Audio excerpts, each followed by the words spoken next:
Hello and welcome, everyone.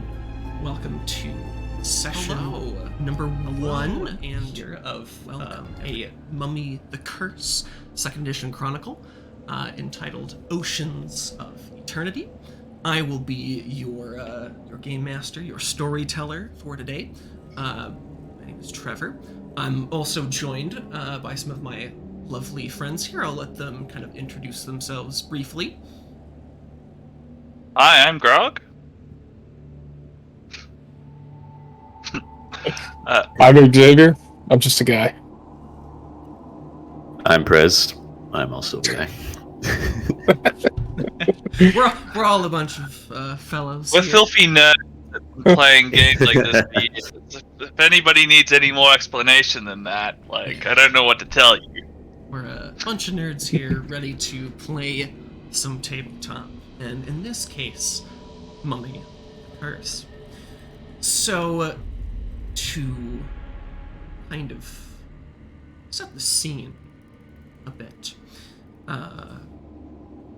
start with a quote I found particularly pertinent, shall we say, by a monk by the name of Thomas Boston. Eternity is an ocean, whereof we never see the shore. It is a deep where we can find no bottom, a labyrinth from whence we cannot extricate ourselves, and where we shall ever lose the door. You are deathless. You die, but return. Each of you, a relic.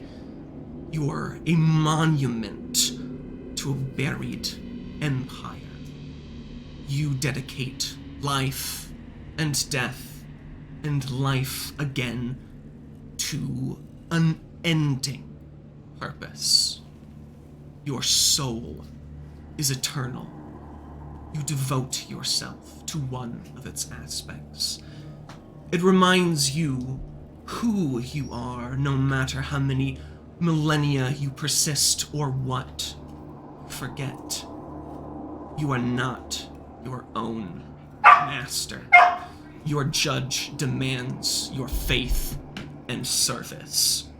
You reap what you sow. You are Arisen. Memory is fleeting, but these things endure. Oh, and you, Arisen, have endured these torments 1,000-fold. Instead of resigning yourself to oblivion, you rebuilt your soul, one pillar at a time. We are those 5 pillars who dwell within you and surround you. We are the hand that writes and the voice that speaks. We are the speech within that shapes your mouth and the spirit that moves your hand. Thus, we have been bound into you, O deathless one, within a single heavy drop of Sekhem, which flows between Keb and Tuat upon the river and sinks along Nebtet's red paths. Deathless one, know that when the rites have been completed, your flesh has been sanctified. You will feel your body call, an urge to re-enter it and walk the sunlit world again. Do not return. If you walk against the flow of Nebtet's blood, it will dissolve you, and we 5 will fly to separate destinies. Your shadow will howl in Neter-Katet, and the living will curse you. Your spirit will invade your body and raise it to hunt the living who will burn you as an abomination. Your essence will flow between Keb and Duat to mingle in oases and holy places where witches and unnatural things will devour it. Your name will be forgotten, and your heart will sink alone to Duat with no advocate, where she of countless teeth will consume it. This is the first straying from the way of deathlessness. Do not be tempted by your body. You cannot return until you submit to judgment. Deathless one, we must walk with the flow of Nebtet beyond the gaze of Ray. You will see dark sands raised in the storm. Enter fearlessly. This is the way to Neter-Katet, the place of ghosts between life and death. Ignore the sands that tear at you, for it is only your memory of flesh. Your true body has been sanctified within your tomb. It awaits you after judgment. Do not commit the second straying from deathlessness, but refusing the storm. Pause upon the border, and ghosts who desire your Sekhem will seek you out. They will tear us from your memory of self and feast and destroy you. Go westward when the blood of Nebtet drops into darkness, and call forth, Anpu, opener of ways. Here is the one who has been sanctified with deathlessness. Prince who was the master of Tuat, hear me. You must call the true name of Anpu, which you wear written upon your Sekhem by the right of return, and he will appear. Look within the utterance of the name. If you proceed without calling upon the opener of the ways, scarab-headed demons will walk forth from the darkness and cut us from your Sekhem, for they are perfect guardians of Tuat. Do not enter the darkness alone, or you will commit the third straying. Anpu will appear before you. The jackal will say, My Ankh brings light into sunless dark. I am the god of Neter-Katet, and demand sacrifice. What will you give me? Upon being put to the question, you must answer, I sacrifice the utterance of your true name, O opener of ways. Thus, Anpu will seize it from your Sekhem, and you will forget that his Ankh will drive back the scarab-headed demons and illuminate the scarlet path to Tuat, and you may pass safely. Thus, you will walk into the realms of Tuat, for you have passed through the first gate. Proceed westward, looking to the stars to guide you across the black and red desert, the seas of fire and oases of poison flowers. Walk ever westward to the capital of Tuat, following the path painted upon your tomb, for your dead eyes gazed upon it, and your Sekhem remembers it. Look within, and when you come upon a place, name it with that utterance, and the true path west will reveal itself. You will see settlements, Tuat. Hear your friends' and lovers' voices echo from within. Keep to the path revealed, for these places, these voices, are deceptions. They're the layers of the slaughterers who flay the errant with knives. These are their voices, luring you to torture, and the fifth straying. Abjure them, continue westward, through the second, the third, the fourth, the fifth, the sixth gates of Tuat, which bar your passage across its fiery wilderness. We cannot speak of the forms they will take, for the gods craft them from your memories of your sunlit life. Summon us forth to prove your strength, for we are the pillars of your being. Do otherwise, and you will commit the sixth straying. After passing through the sixth gate, O deathless one, you will come upon the city of black spines, the capital of Tuat. Here is the house of Azar, traveler. Here is the presence of the judges of Tuat, in the city of the justified dead who await Aru or annihilation, according to their sins.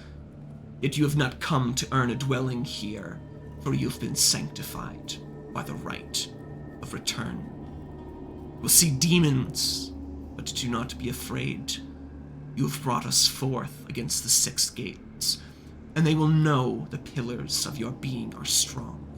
Walk inside the 7th gate, into the Black City, down a road of bronze set with lapis lazuli, until you enter the great square called the Place of Slaughter.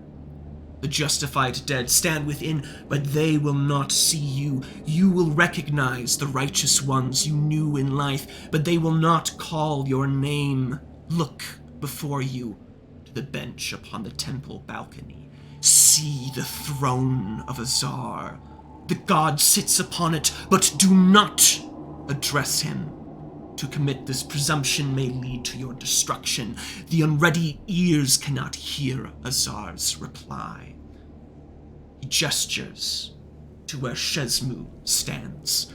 He is the winemaker of the gods, who crushes the unworthy into libations. At his left hand, the judges of Duat await you.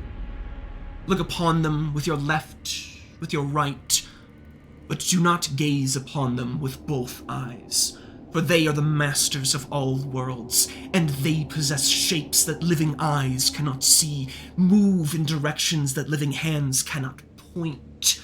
Each stand upon a mote of dust, or grow so vast that ray's brilliance is but a speck for the eye of the judge. Your creators, sorcerer priests, Shani Atu, had not given you an utterance to answer them, O Deathless One. The tests of the gate cannot satisfy them. We who have whispered to you know no spell to evade their judgment. You must answer the curse of Sutek, who gave you freedom, and choose the strongest of us upon which to say, I am. This is your decree.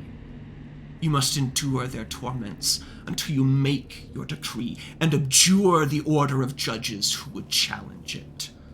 Otherwise, we have no instruction. Know that should you fail to make your decree, you will be condemned, and Shezmu will dismember and crush you in the place of slaughter. He will distill us into wine for the gods, and offer your Sekhem to the devourer, for you have made the 7th stray. Yet we pillars support you. Before the accusations of the judges, if you call upon the one who represents your true self, we will guide you forth from Duat in triumph, O Deathless One, and you will live again forever. And so, you did. But immortality is not a life without death. It means perishing again and again to forever face the inevitable.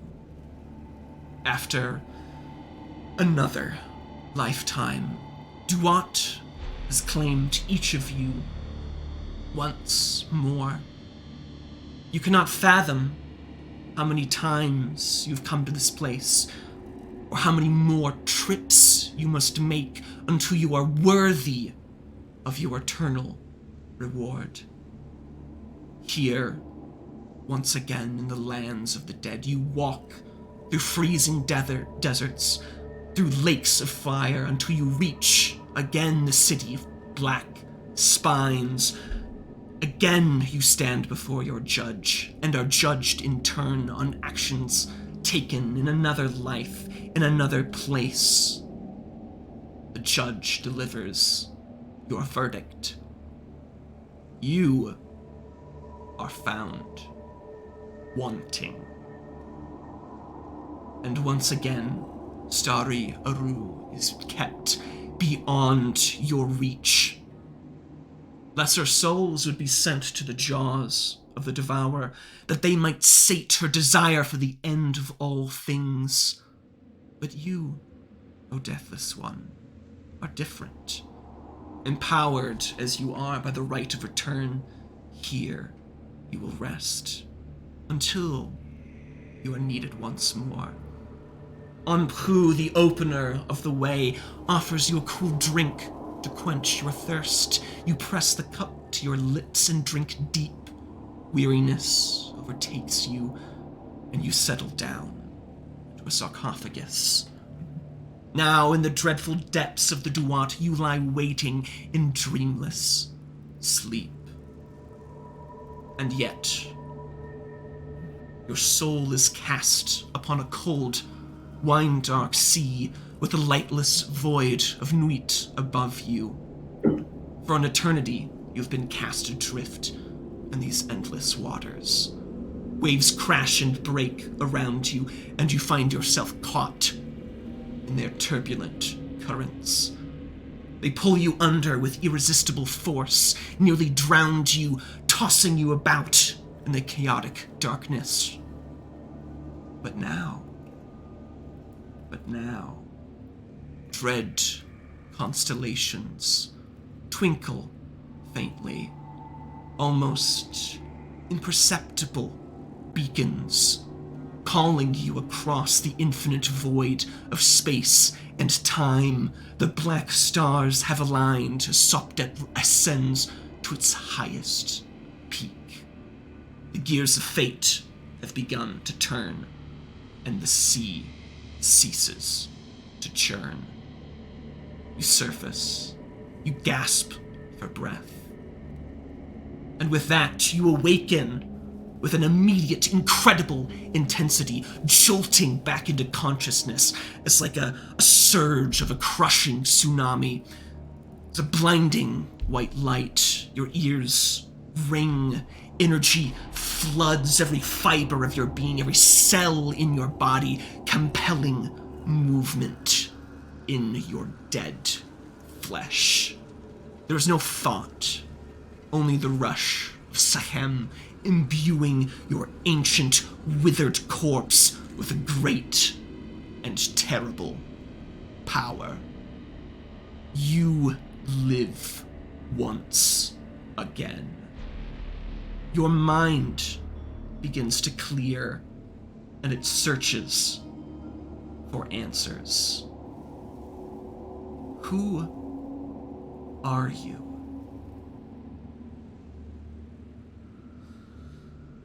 What is your name, your guild, the judge that you serve? Your brain racks for these memories. What do they find? Tell us. Yeah, kind of hard to follow up with that. But yeah, I guess, yeah, the answers that I find is that my name is Sisette, and that my judge is Nefertem. I forget what his epitaph was. Crap. Somebody else cover me. The Eternal Lotus, I believe. Yes, yeah. the Eternal Lotus, yes. Yeah, there we go. Came back. I'm just getting that much into role-playing. I'm playing Amnesiac. I gotta be that forgetful as well. And what was the decree that you declared before your judge? Yes. I made the decree of the heart. And when you find yourself in a void, as it were, as your brain racks for thought, when you picture yourself in your mind's eye, who do you see?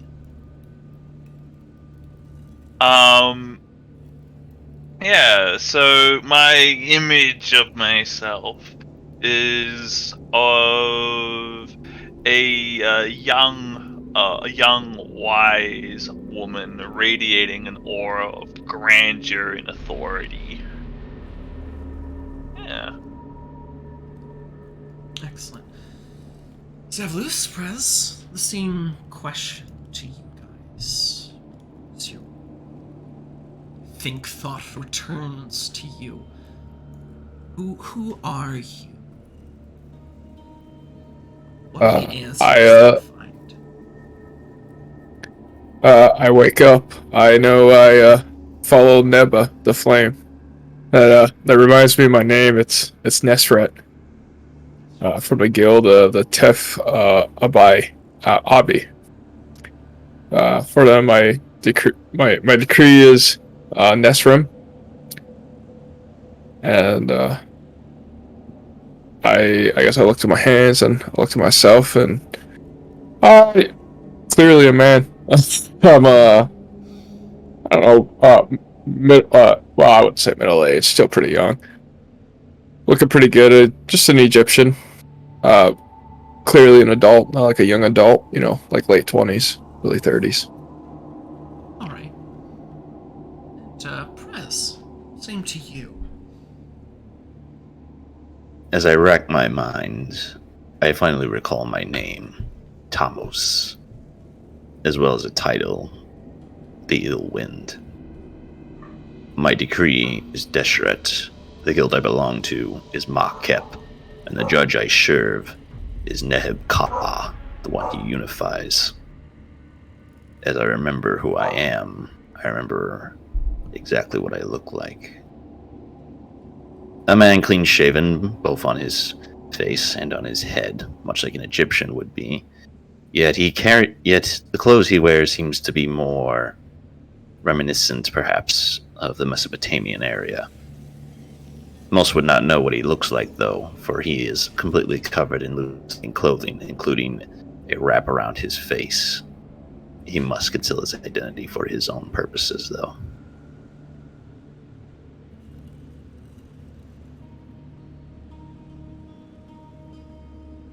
As your sense of identity, pieces of it come back to you. You search for context, memory, continuity. When you think, when you cast your mind back, what is the last thing you recall? A memory left in your brain, or perhaps the last life you have lived. What fragments, what moments do you recall as you attempt to find yourself across the lives you've lived?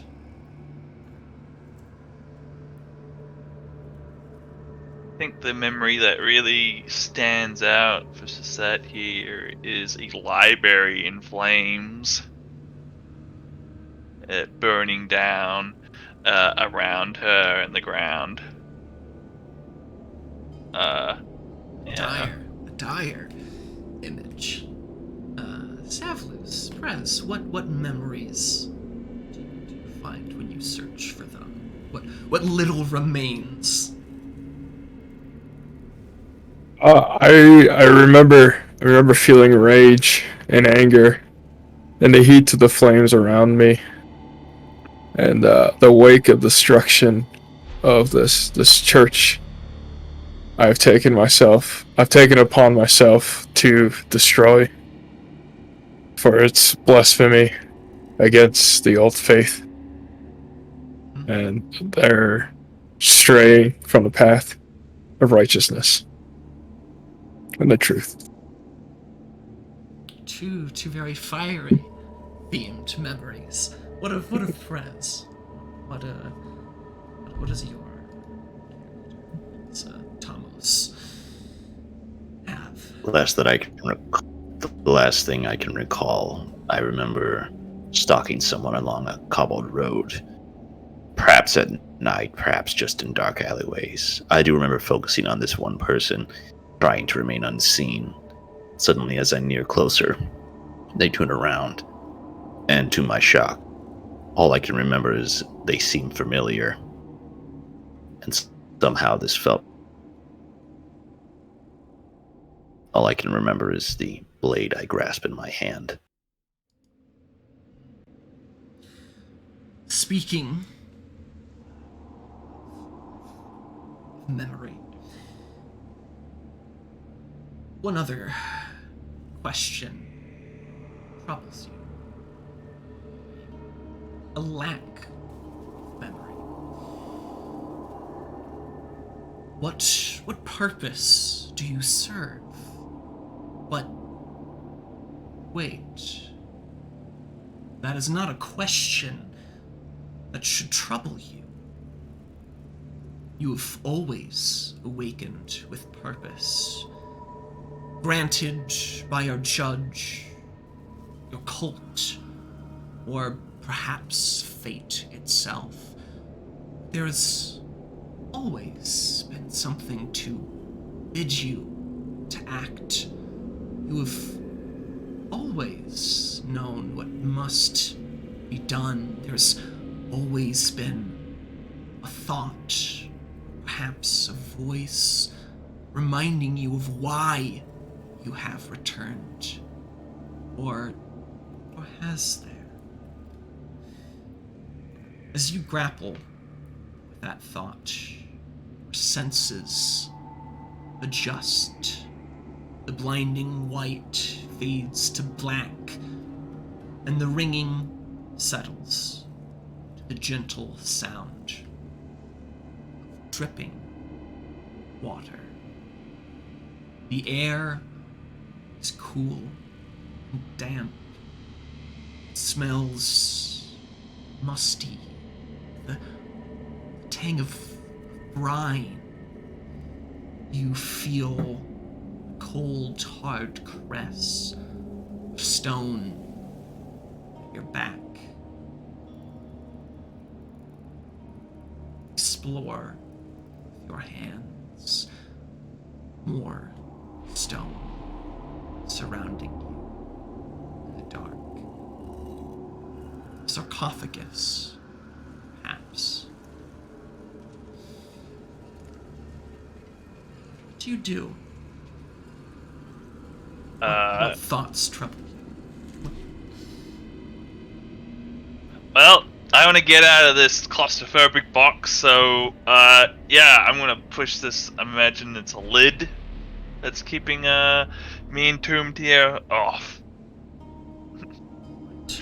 Why don't you give me a strength and stamina? Let's have you roll that. Sure thing. Not my best stats. 2 successes. Always put a little pillar point into it. So 2 successes on the roll. You push and you heave, and the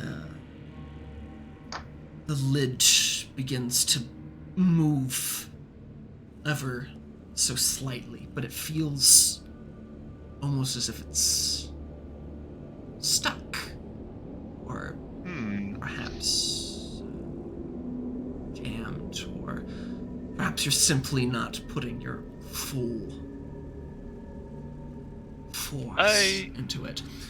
But it resists you more than what you would think heady stone could to your deathless body.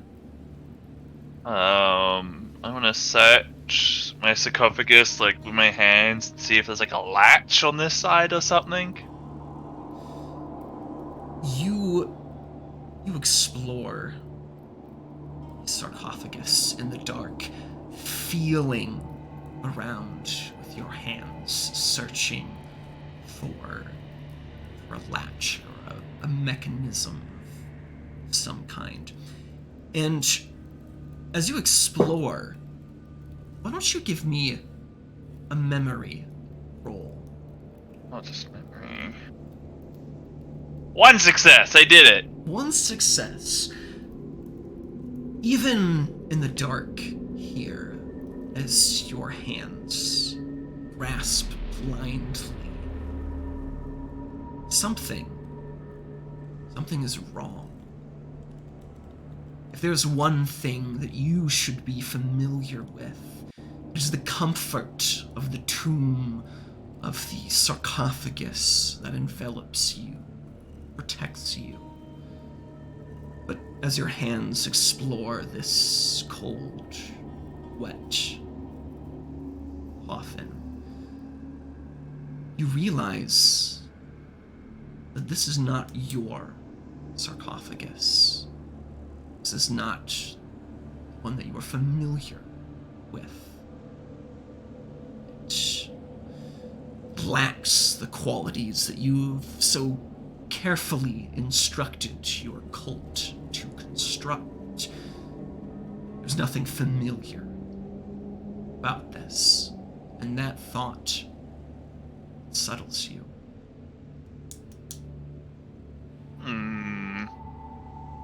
Well, I guess I'm gonna put a bit more oomph into trying to get out of this coffin then.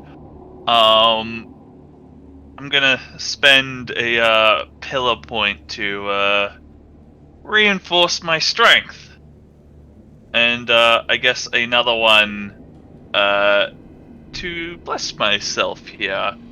Invoking an utterance of Blessed is the God King to give myself the root quality on this. You want me to roll again? Yeah, go ahead. Yeah.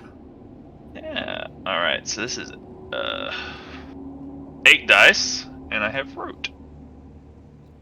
I need that root, don't I? Good thing you had a road. 0 successes. 4 successes. 4 successes. All right, so double the effort. You put you not just put your back into it. There's hardly muscle there to be compelled, but that soul stuff that infuses you, that heady rush of sahem you feel at the height of your power, you channel all of that into your withered flesh, and you push, you heave against the lid of the sarcophagus, and something snaps, breaks, and the lid is pushed aside. And as you slide the lid of this stone tomb aside, you hear that trickle of water grow in intensity. Little rivulets flowing off the lid of the sarcophagus. And your eyes adjust to the room, but it is dark. So very dark. However, cutting away to our other prison as Seshet emerges. Tamos and Nasret, you too awaken to push against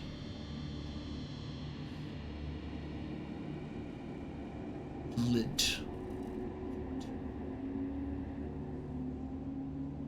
And you two struggle.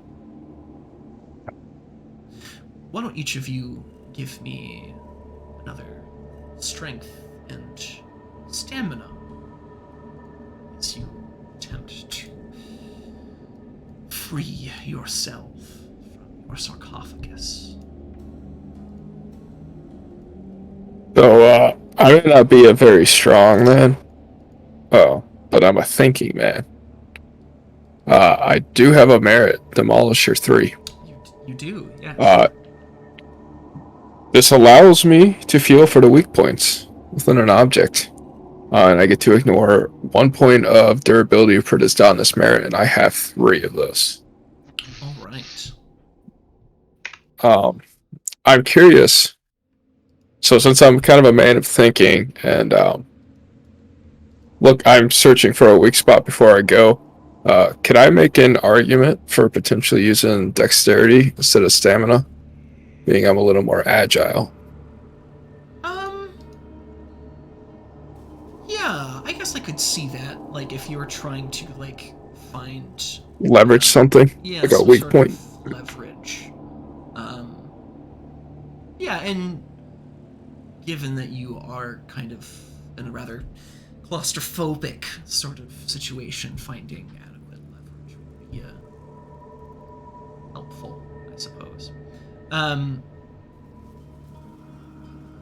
Yeah, let's go ahead with that. Let's do that. Very good roll there. Would you like to make that dramatic failure, sir? 0 successes. All right, so you push against the lid of your sarcophagus, and you too sense that something is amiss. It is not merely the heft of the stone, but something else assists you. We have Amos do much the same. Well, Nesrat struggles. 2 successes for Nesrat? Oh no, it's All right. Nesrat. 2 successes as well for Tomos. And you too discover that this sarcophagus of yours is not yielding. It resists you. And the two of you struggle. You push, you shove, you channel might that has been given to you to open the sarcophagus. And you find yourselves trapped. Meanwhile, Seshet, you emerge from your sarcophagus. You hear the pitter patter as water drains off of the lid of the sarcophagus, and your eyes struggle to see. The room you find yourself in feels much akin to that of your sarcophagus. The air, the smell of brine is stronger here, wetter here.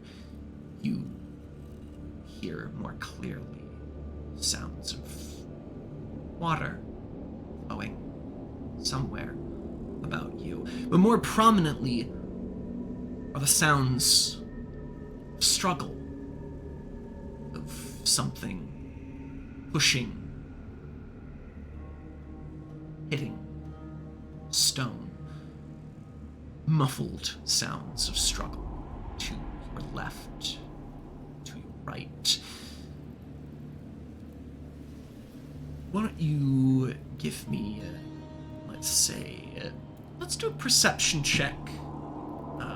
So wits and composure, we'll say with a -2 for the dark, unless you have... You got it! Unless you have something to see in the dark here. Nah, I thought about picking that up at some point, but I don't have that now, so... Oh. That's wrong? Rolled incorrectly, that's alright. Nothing. Nada. Alright, so... Can I make that dramatic failure? Or is that an option here? On a perception check, probably not. At least not in this case. Let's save that for later.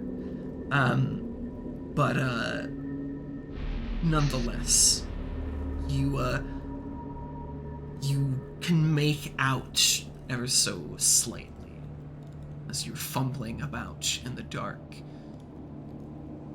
emanating from these sounds.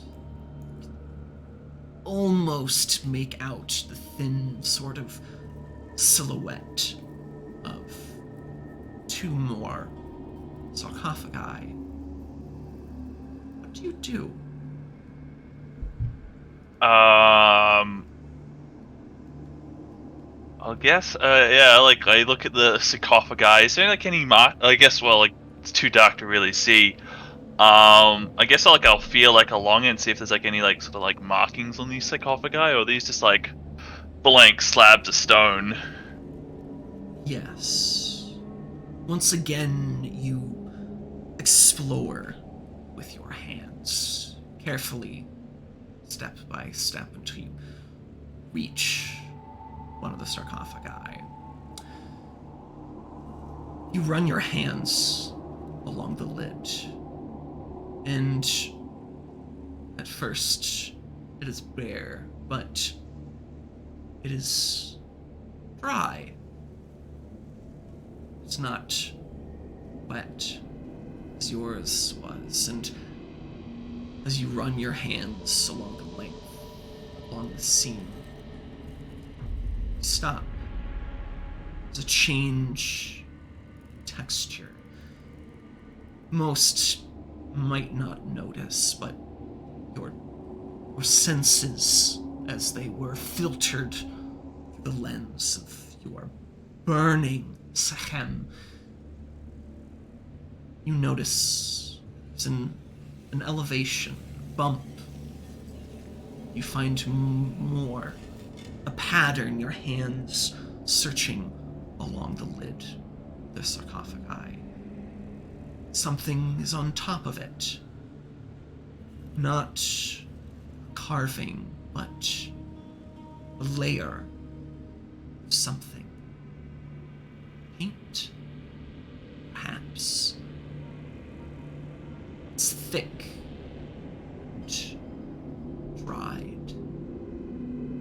And as you run your hands along it, why don't you give me, let's say an academics roll. Intelligence and academics. I'm good at that. Does it include either law or writing? Let's go with writing. That sounds appropriate. Writing. Oh. Intelligence? Yeah, intelligence and academics. Let's go with that. Oh boy.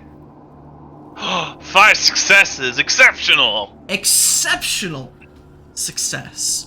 You run your hands along the sarcophagus, and you begin to notice pattern, the lines, the flowing of this substance on top. And as your hands trace it, you realize it's writing. It's words. Say no. It's Iremite. And in the dark, as the coffin thuds and sounds of struggles can be heard beneath you. You're focusing ever so intently, running your hands almost not quite like Braille, but your mind, as attuned as it is, as educated as it is, it begins to put the pieces together, the symbols, the words, as you run your hands along the texture on this surface, and they begin to paint a picture. The words written on here.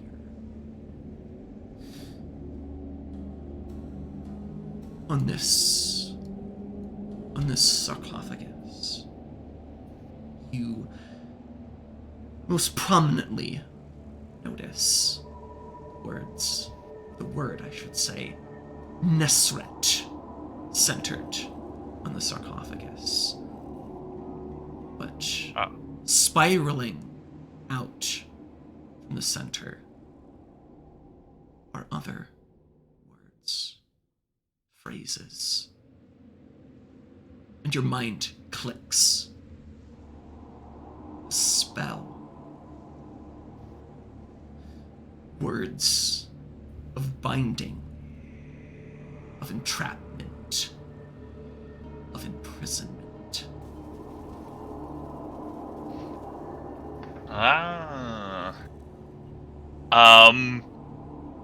Yeah, I just love the idea that I'm like, ooh, riding here, and like, while Xavier here is just like trapped, trying to like, trying to get out. Yes. Meanwhile, as you are doing this,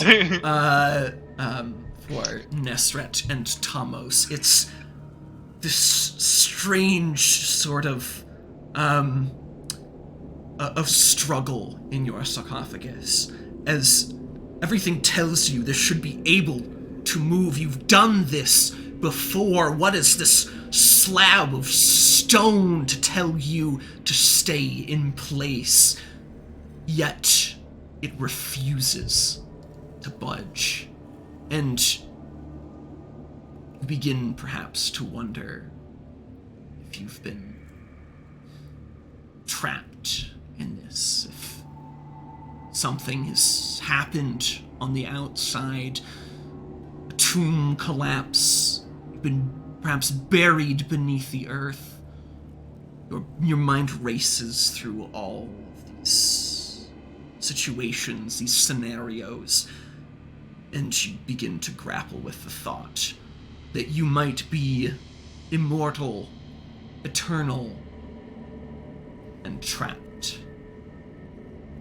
forever. A fate worse than death. But, Seshet, what do you do? With that exceptional, can I disturb the writing on this sarcophagus to dispel the spell? So, yes. You, with your exceptional success, you realize something else. I had mentioned it earlier, but perhaps the gears begin to turn in Seshet's brain. You had heard the sounds of dripping water. You had felt the water drain off the lid of your sarcophagi. But this one is dry. You realize some work, fate, perhaps. And to confirm your theory, examining the lid of your overturned sarcophagus, you too find words. It's the same words, although muddied, melted, disturbed. Alright. Yeah.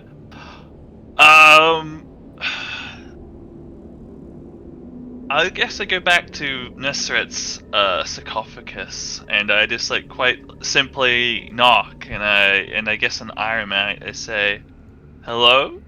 Is there anybody there?"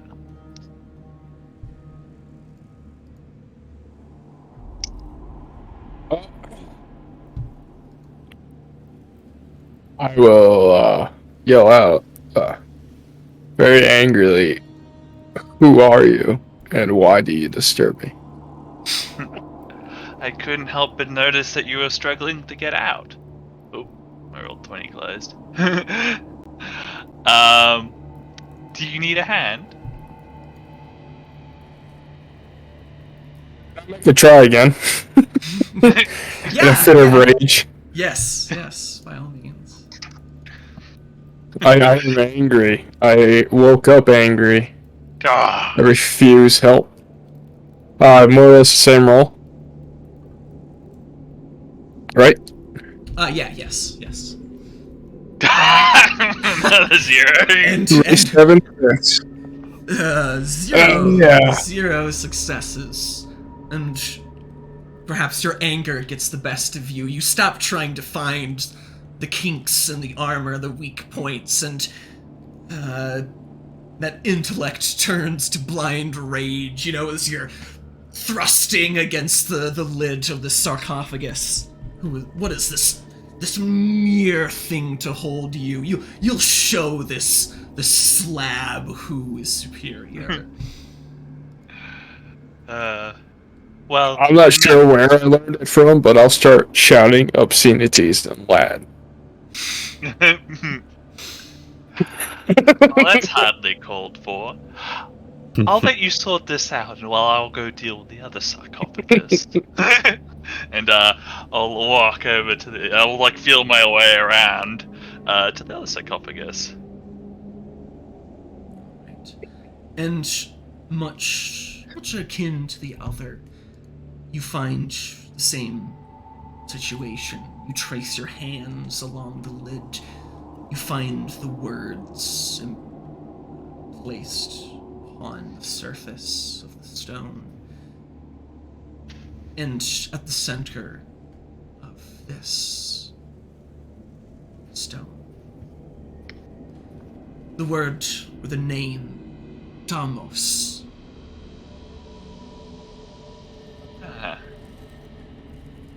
And yeah, like the other one, I'm like, "Hello, Tamos.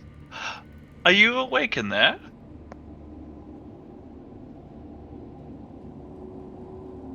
Do you Tamos. require assistance? Tamos, being the suspicious person that he is, doesn't reply. Instead, he tries once again to break out of his sarcophagus.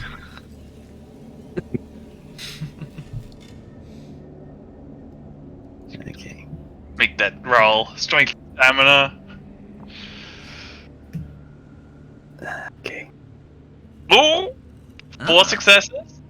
Four successes. And once again, you channel your might, your strength, and thrust it against the lid of your sarcophagus. The stone cracks ever so slightly, but it does not budge. Should I take that as a no? And Seshat outside, you hear this particularly loud thunk and a soft crack from within the sarcophagus. As your response.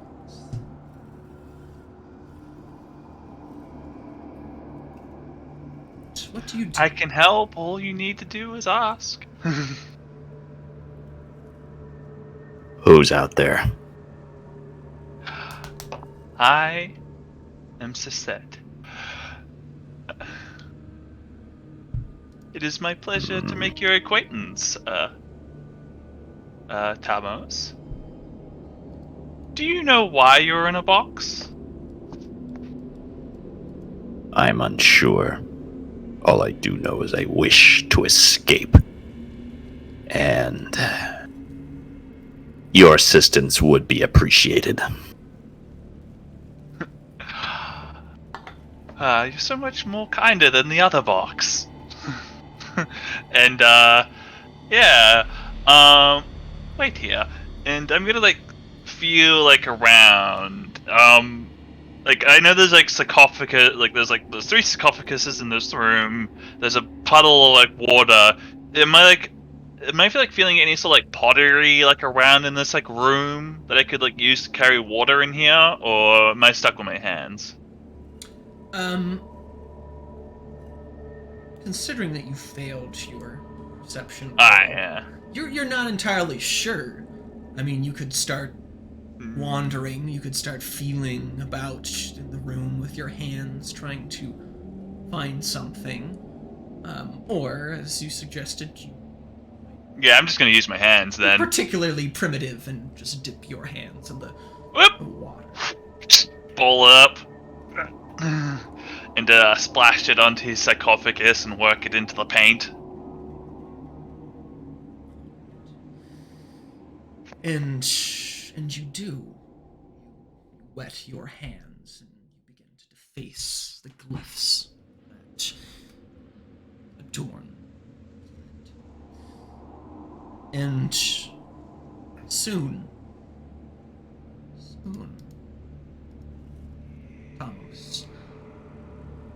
feel the lid yield to strength.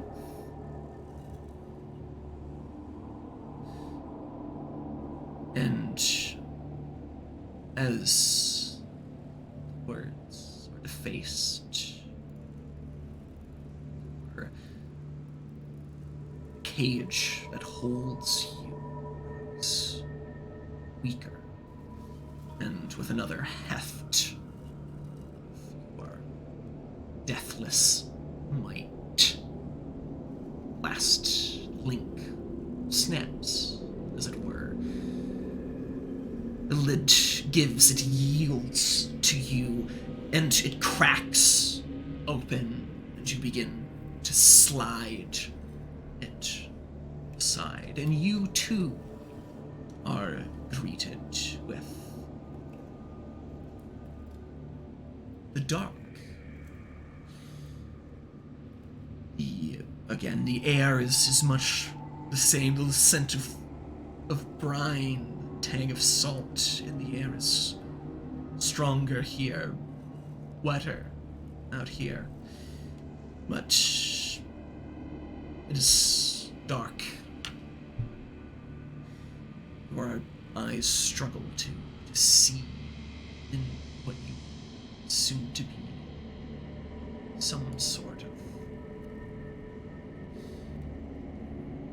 cavern, perhaps. Something underground, wager, judging from the must, the dampness, the air. What do you do as you are freed from your sarcophagus prison? I would like to observe my surroundings, at least as much as I can in the dark. Sure. Why don't you as well give me a wits and composure -2 as your eyes scan.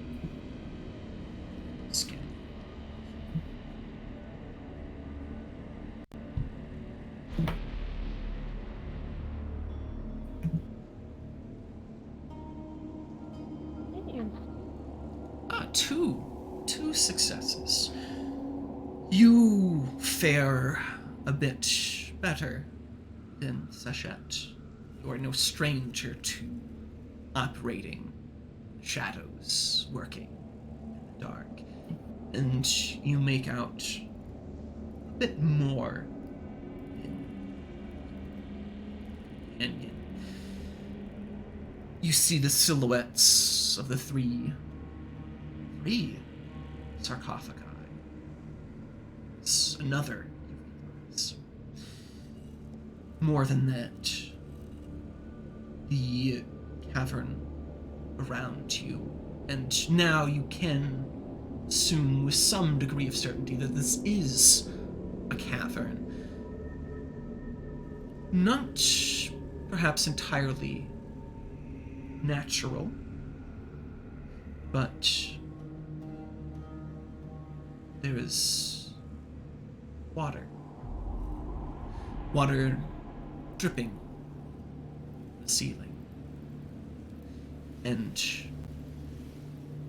you see it fall from a small cone of stone dangling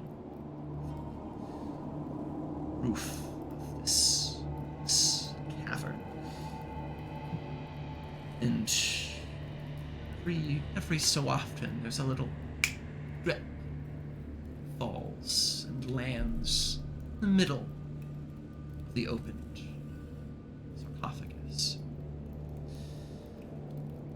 More than that, water seems to have collected towards one end of the room. There is a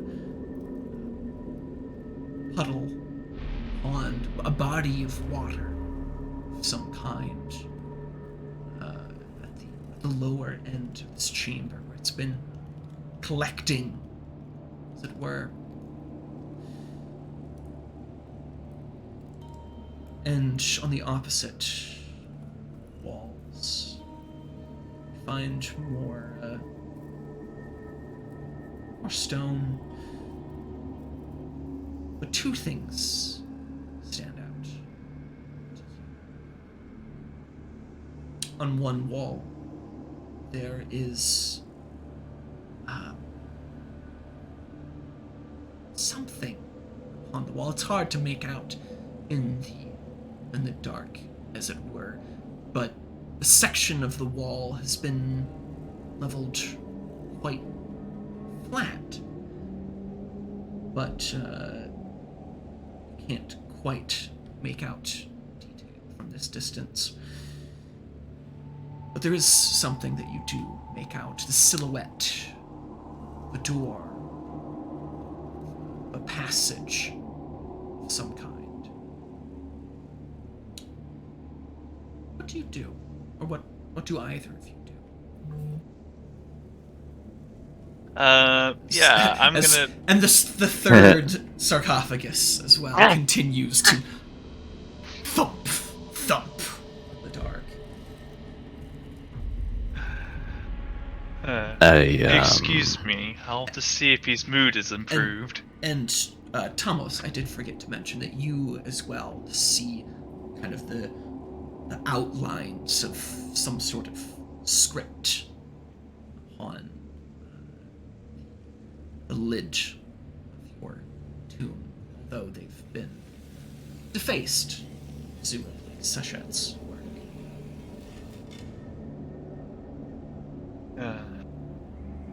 I knock on Nesret's coffin again, sarcophagus again. It's like, hello? Do you still need help? Or you fine? I'll stop beating against the door. I'll take a deep breath and close my eyes, and I will say, only if you aren't the heretics that have placed me in this prison. I am not the person that put you in this box, I can assure you. And yeah, I will get some more water and splash it onto his sarcophagus and deface the paint on the lid. Oh man, future historians would be so fucking pissed at me. Yes. Well, that's their problem. You have your own problems to deal with at the moment, and a problem has been dealt with as Session defaces the words, deface the lid of your sarcophagus. You too feel the lid begin to give way, and with not nearly as much force as you had channeled before, it gives way. And you thud the stone aside as it lands on the floor of this cavern. And you two are greeted with the unfortunate sight of nothing, of darkness that plagues this cave you find yourselves in. What do you do? Oh, I am, so it's dark, right? Yes, it is. There's no light here. It is pitch dark. I will use a pillar and use the tier 1 of the power of Ray. That dude. And my eyes will turn to, like, I guess like a bronze. It looks like they're catching all the light, and to me, it's like I have dark vision. The room appears as day to me. Daylight. All right. Do you want to use the additional effect of that power? Do you want to set a flame in this room? Do you want to burn and bush this chamber? I will see. Or I guess that is tier 1. That is the alternative of the tier 1.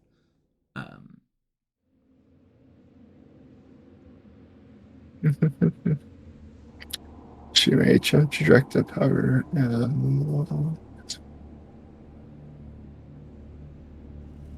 Okay, I'll create a single flame in the middle of the room that burns bright, but it does not have heat. Yes, you channel the might of one of your pillars, and a few uttered words spoken from the depths of your soul, you conjure flame without heat. How does this flame look? Is it your standard, red orange? Is it blue? Like what color? What sort of flame mirrors Nesret? What does your flame appear as to everyone else? I like the emotion of it being a really bright red of anger. It's a very angry looking flame. Very red. Probably like deep red and orange. And indeed, with a few, a mere parlor trick compared to the rest of your powers at your disposal, you conjure this flame, and in that instant, the room is illuminated by the flickering firelight. This mystic flame that you have conjured. And all of you see more clearly now. In the room, you see the 3 sarcophagi now opened, their lids defaced, bits, fragments of eremite left on them. More than that, you as well see a lone dripping source of water, the ceiling falling on Seshet's. And you see the water that's been pooling, running down the lower end of this room. It's hard to wager depth. The water is unfortunately a bit murky, a bit turbulent. But more prominently, there are 2 things that catch attention. There is, as Tomos had noticed, the outline, the impression of a door, of a passage. But as the light illuminates it, there's no handle, there is no knob. It is flat, smoothed, it is ordered. Someone has shut the door and intended it to stay shut. But more than that, on the back wall is a series of 3 mosaics. They're a bit small, perhaps the size of maybe 2 or 3 feet across, roughly square. And there are 3 distinct panels or images along this mosaic. One of them depicts a woman in strange dress, And she looks oddly like Seshet. Second image is that of a box, a chest, and the third image, an image of a city, perhaps. One where the sun is shrouded in darkness, and the streets lay empty.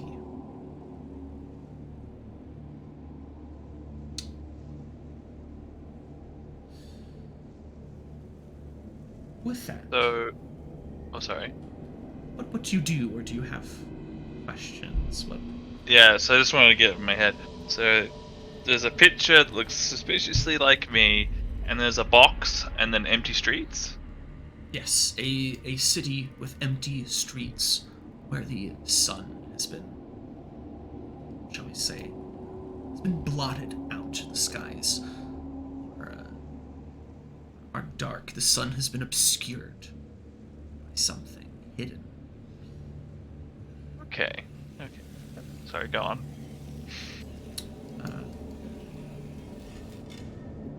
But yes, that is what you see.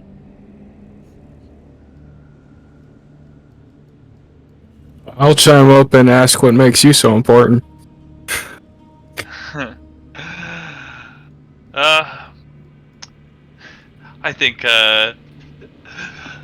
I think we all know that answer. I'm a servant of the judges. But I don't know what the meaning of this is, and I motion towards the mosaic.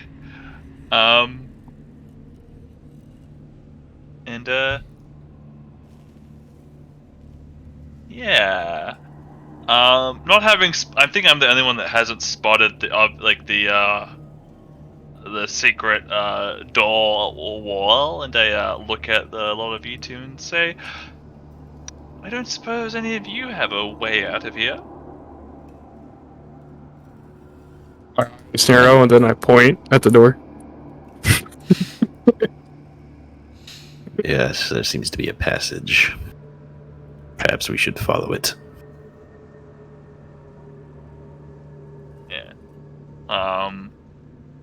So the door's been mortared, right? Yes, someone has sealed this passageway.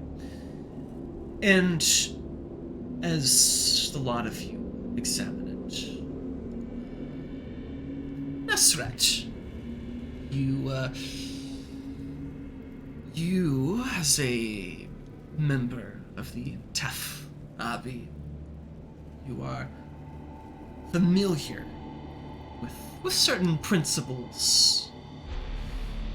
You are a knowledgeable individual, building tombs of sacred architecture, the lines of Heka. You kind of expand your senses, as it were, poking and prodding with the sixth sense, as it were. Your attunement to these sorts of magics. And you find something, say, odd.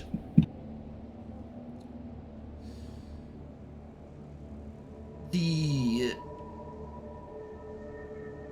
door.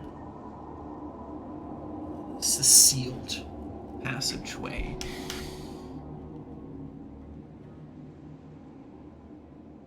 There is something off here.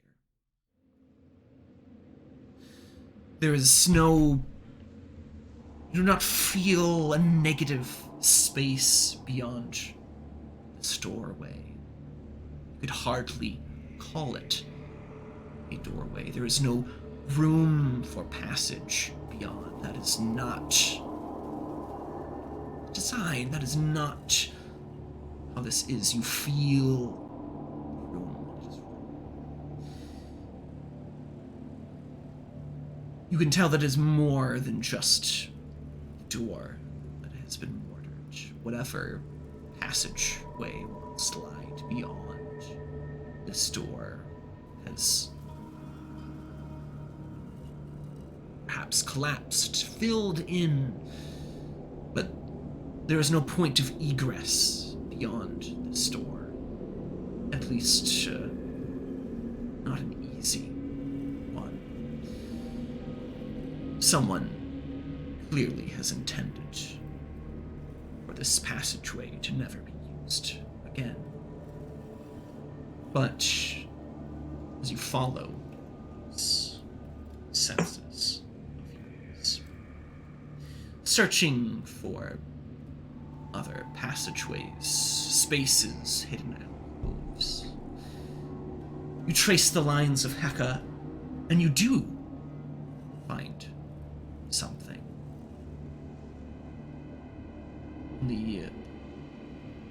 On the wall opposite is a space. Negative space, you can feel it. Something lies beyond this stone facade. But more than that, there is another point. Another flaw, a kink in the design of this tomb, although perhaps not intended. Surely, given enough time, water had filled this chamber. The murky pool, the end of the room,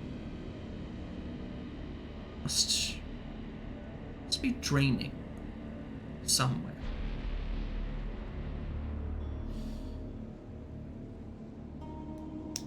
But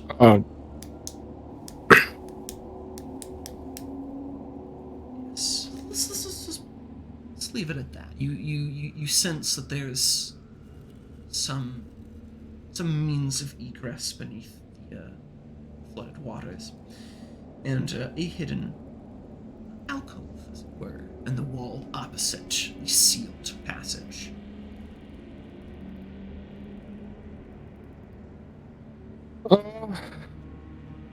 Can I?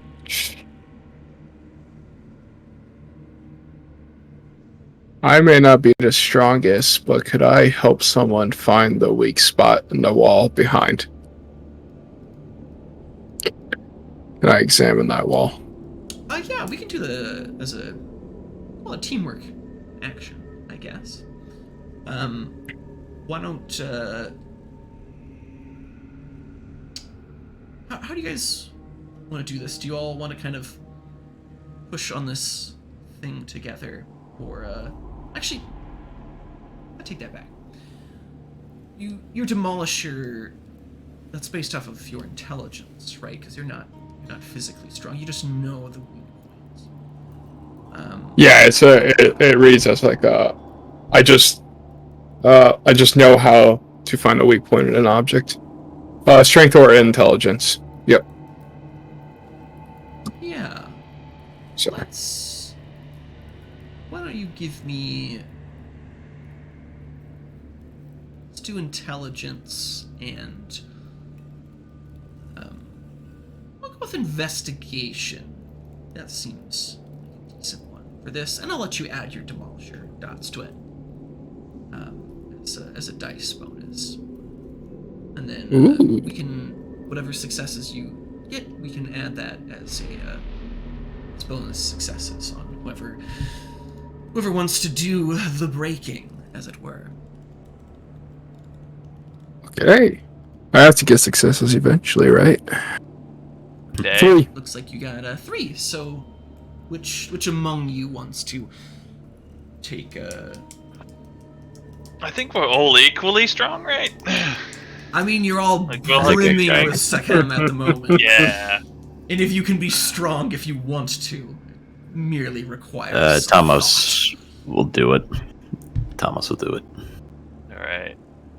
And I guess I'll aid in that then. So sure, yeah, if you both want would be to. strength stamina. Yeah, both can give you strength and stamina. Oh, wait, I forgot 2 dice on that. It doesn't matter anyway. You get 1 extra die, sir. So 4. I get 1 extra. 1 extra. 4 total from Nesret's instruction and Seshet's. Oh, 4. Shoot. Yes. Yeah, don't forget you can Right. spend pillar points to reinforce your physical attributes with bursts of strength. You can also spend True. willpower to add dice as well. Yeah. You did say 4, right? Yes, it should be a grand 4. total of 4. 3 from Nesret. Okay. 1 from Seshet. Yeah. You missed 3 there. Yeah. I did that before. See if this fixes it. Oh, 6 successes. Yes! Wonderful, excellent. So, between the assistance of your 2 fellow Deathless and the full might of your Sekhem behind you, you throw your weight against this facade of stone, and it crumbles before you. And you are met with an interesting sight, as it were. Chamber beyond, lit from the flame, central chamber, flickering. There's a pedestal, and upon this pedestal there is a small pillar, as it were. Its craftsmanship is perhaps a bit crude, but pillar's smooth, almost kind of tapering slightly as it raises, and as it reaches its zenith, there's a set of rings about the top of it. Something about the design is familiar. Nesret, word perhaps comes easier to you than the rest, given the talents of your guild. It is a gent, a pillar, a symbol. It represents stability. But more than that,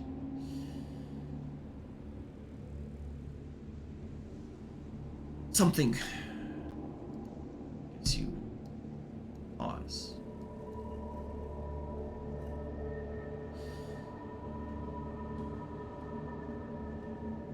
There is a fountain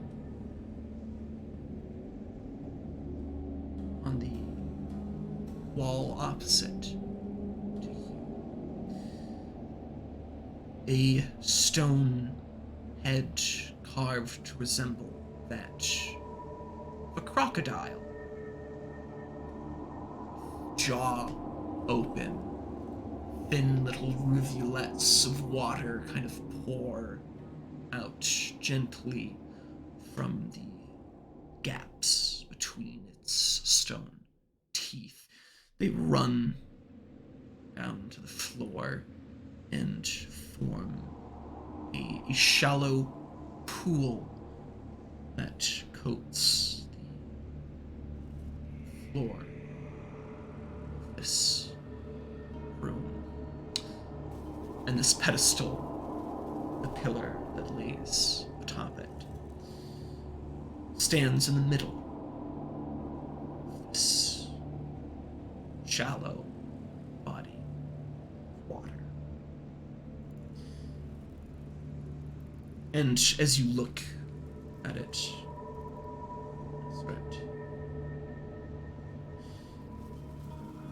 you can tell something is amiss here. It's too obvious, too central, too dangerous. It's a beacon. It's a lure. It's a trap. You're not sure how it might manifest. But you're familiar with the construction of tombs. Some part of you dimly recalls. And these guild secrets of yours, they whisper to you. This is trapped. This is something to avoid. It's a beacon for greed, asking to be punished. And yet, the pillar, the jet, calls to you. So, it's clearly old.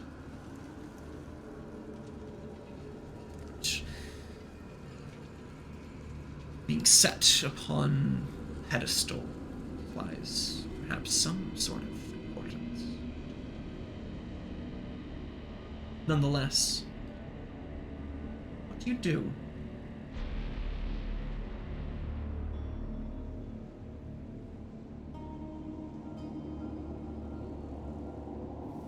Xavier, it sounds like it's up to you there. Is there any writing? No, there is no writing on this, but perhaps you might give me, we say, an occult roll. It sounds sufficient. We'll say perhaps intelligence, or perhaps wits and occult. Oh, there it's here. I took. Try and make heads or tails of this.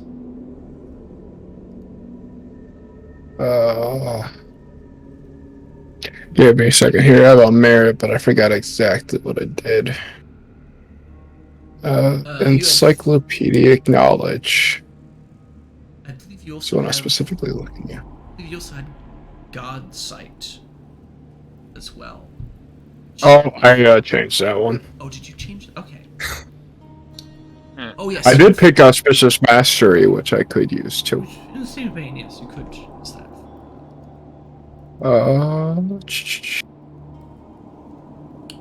And anyone else as well can give me occult, or we'll say occult, to identify play here. So Elements at play. intelligence. I'm good with Let's just say- academics, not occultism. Intelligence plus occult. I'm pretty confident. I got a lot of dice there.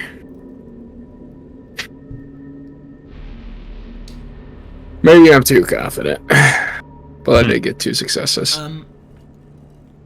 In this case, I would actually allow your Iramite religion specialty to apply to this. So you can roll another dice. Let's roll D10.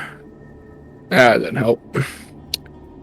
It was worth a shot. But you think, ponder,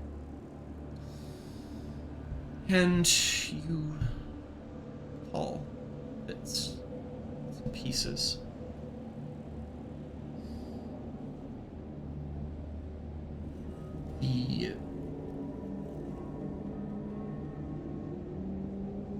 Tell you what. Got 2 successes on it. 2 things spring to mind as you examine the room, as you feel the flow of Heka throughout this tomb. This pedestal, this item that sits upon it, it's no mere collector's item. It's not a personal bauble keepsake. Perhaps to someone it might have been. But that is not the purpose that it serves. The lines, the energy as it flows through this tomb, it all connects here. This is the center. And you reason it's a relic.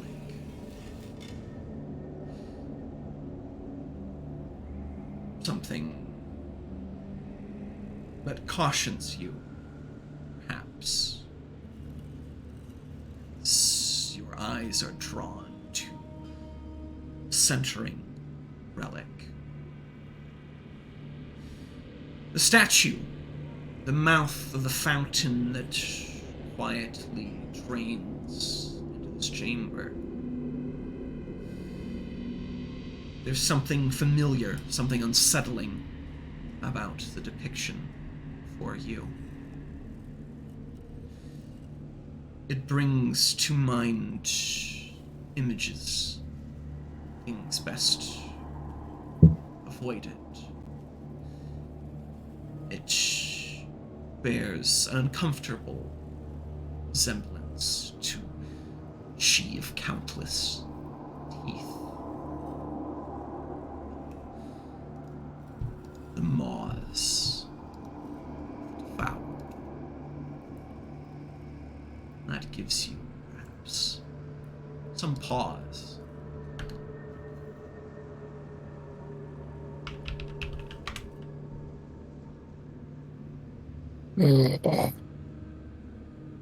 So we know we're at the center.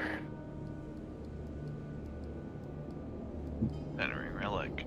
So whatever mystical energies flow through this tomb, this is the linchpin. This is the center of it all. You know, in your experience, all of you, I suppose, would be familiar with the concept. Relic? At least. But centering relic is not often one to be trifled with. It tends to be the most important, the most critical, as it ties all the energies, all the Heka of the tomb together, and tends to elicit the greatest reprisal when it is stolen.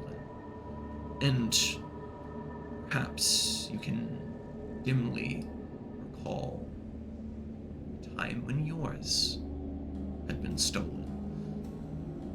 Rage that you felt, the burning desire for vengeance.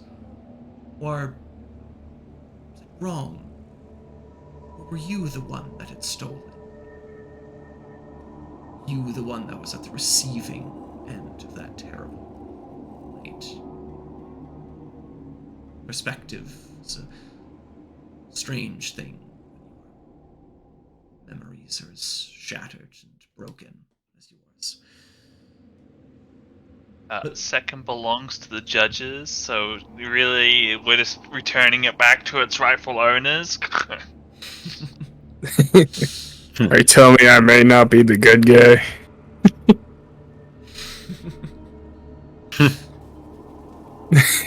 I would have never guessed. But Yeah, so you're also acutely aware that this relic is most definitely trapped. But does he share that with the rest of us? Yes, as your wise eyes are feeling the energies of this tomb, as the secrets whispered to you by your guild come to your mind. Do you share your vast and infinite ancient wisdom with the rest, or do you keep your secrets to yourselves and perhaps bid someone else to brave the trap? What do you do? I imagine I didn't directly tell them, but like as I was walking around and examining it, I just kind of talked about it loosely, maybe without realizing it. Like like a thinking out loud sort of thing. Ah, that's bait. Yeah. I think out loud sometimes. I just woke up Yes. facing a relic. The full, shall we say, capacities of yourself are perhaps a bit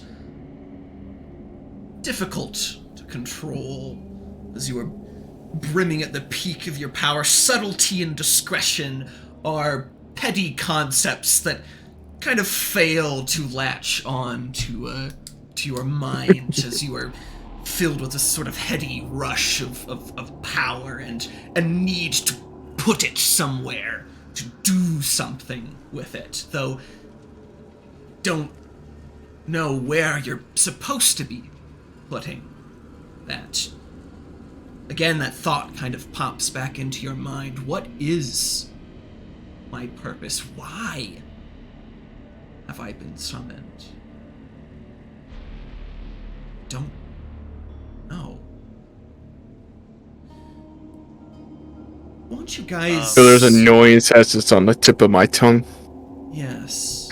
Why don't you guys either give me, say, a memory roll or an intelligence occult roll? Your choice. You might get different answers either way. It's a pretty good roll there. 3 successes for me. Oh, memory. A little flavor what you know. So, Seshet, that's 3 successes for occult. Mm-hmm. Yep. And Damos and Nesrat, you guys want to as well?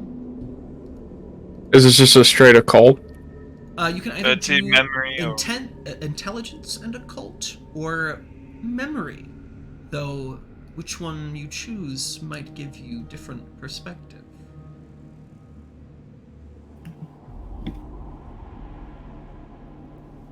You know what, I'm a nerd. I'm going hard down that nerd route. Let me see if I want to use anything. It's a blessed roll. I think that's something I forgot to look into. Are you talking about auspicious mastery? Yeah. Yes. With auspicious mastery, I believe... Spend the willpower. Yes, you can spend a willpower point, and it makes one of your mental die pools a blessed action for the scene. So you said we'll go with occult. Get to roll it twice and use the better result for the remainder of the scene on occult. Okay, perfect. We'll go forward with that. Alright. Nesret, are you doing occult, or do you want to try and rack your memory? See if something watches loose. Or Tamos, excuse me. I think I have to go with memory because I have nothing in occult. It'd just be a waste. You can always do a chance die if you want. Ooh, And yeah, Nesret, don't forget, Oh. you can roll twice. you roll twice. Yeah. I just wanted to wait. Maybe I got better RNG. Slightly yes, try and plead to the Roll20 judges that they might grant you their favor. Alright, so 3 successes for both Sachet and Tomos, and Nesret, and no successes for Tomos on memory. Tomos, you try and think of another time where this has happened, where you've been without purpose, and you cannot recall, and that perhaps troubles you. Nesret and Sachet, something does click. Not a memory, mind you, but something that you've heard, something you've learned, some scrap of knowledge you recall. You've heard of something like this. A time without purpose. When the star Sothis reaches its utmost peak after millennia, you dimly recall that at this conjunction, the servants of Arem rise again, fueled by the power of the stars. And the stars, as inscrutable as they are, make no commands. Deathless.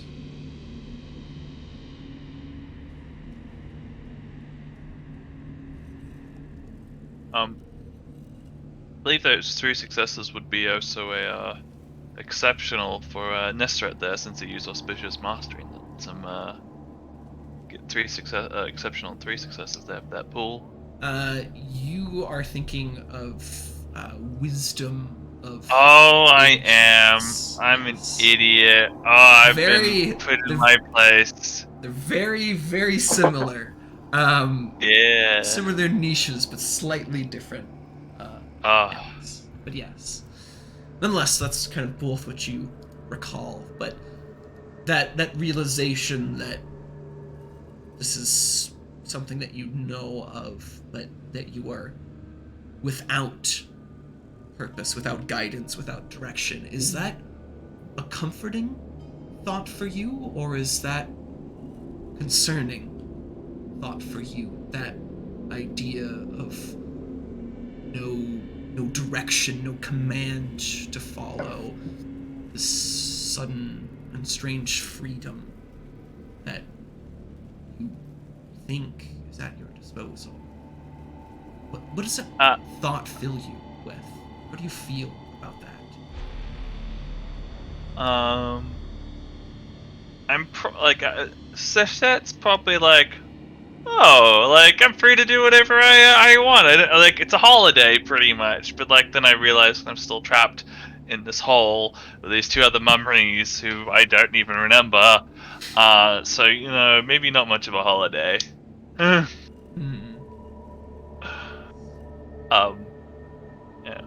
But you guys. Oh, Xavier, I should say, on this red. And I'm assuming one of you shares this detail. Yeah. With here's the plot relevant information. Yes. How does Tomos and Nesret feel about this lack of direction, lack of a command to follow? There's perhaps something comforting, in having a mission and having a quest, having a goal and following it. There's perhaps some comfort in that, but is the freedom that you find yourself in, is that something you embrace or something that scares you think? I'd say Thomas is very unnerved. He's used to having a directive or at least some idea of what to do. Now he's woken up in the dark, literally, with two other mummies. Doesn't know, or at least doesn't remember. And all he can think about is, what am I going to do now? I have no guidance. This doesn't bode well for the kind of mummy that he is.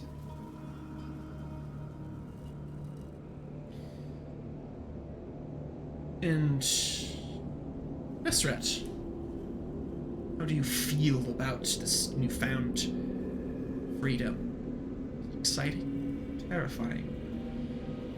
How do you grapple with that realization? I probably feel a little bit lost. Being a bit of a zealot. Suddenly having no definitive direction.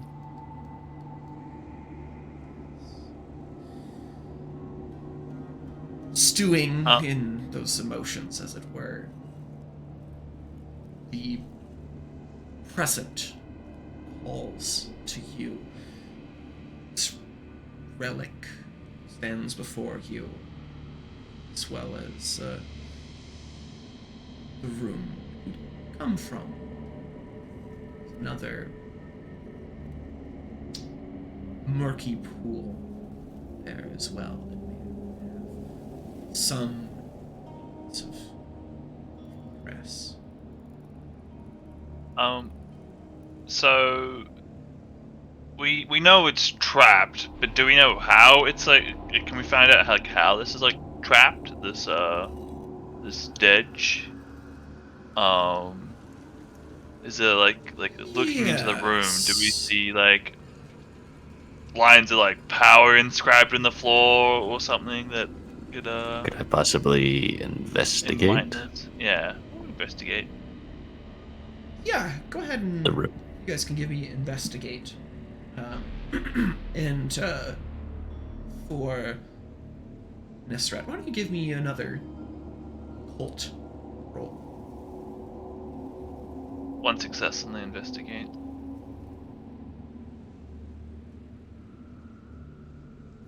Are these normal rolls? Yes. 2 successes. So it'd be intelligence and occult, and if you want to spend points to either willpower points or points, This is a blessed action for me. just sticking with the blessed action. So 2 successes for Tomos, 1 success for Seshet on investigation, and 3 successes. 3 successes for Nesret. Yes, 2 for Tomos, 1 for Seshet. So, for Tomos and Seshet examining the relic chamber, as it were, you can't seem to locate any mechanical means. This is a simple chamber. There's no seams in the wall that you can find, no holes, no mechanisms, as it were. Nothing that would indicate some sort of physical apparatus to harm you. Which leads me to Nesret.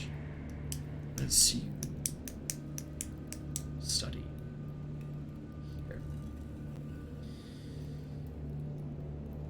While nothing is physically present, you know that physical threats are not the only thing to deter would-be thieves and tomb robbers. Curses are also a particular favorite of the deathless.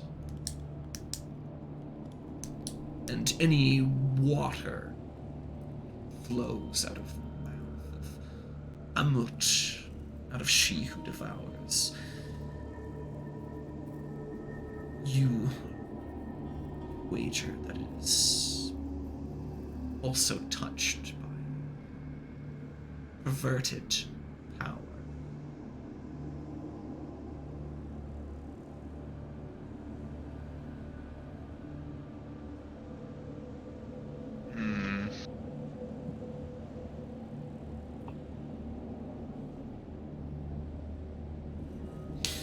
So yes, you to rephrase, perhaps, you are aware that a curse should befall whoever removes this pillar, this jed, from its rightful resting place.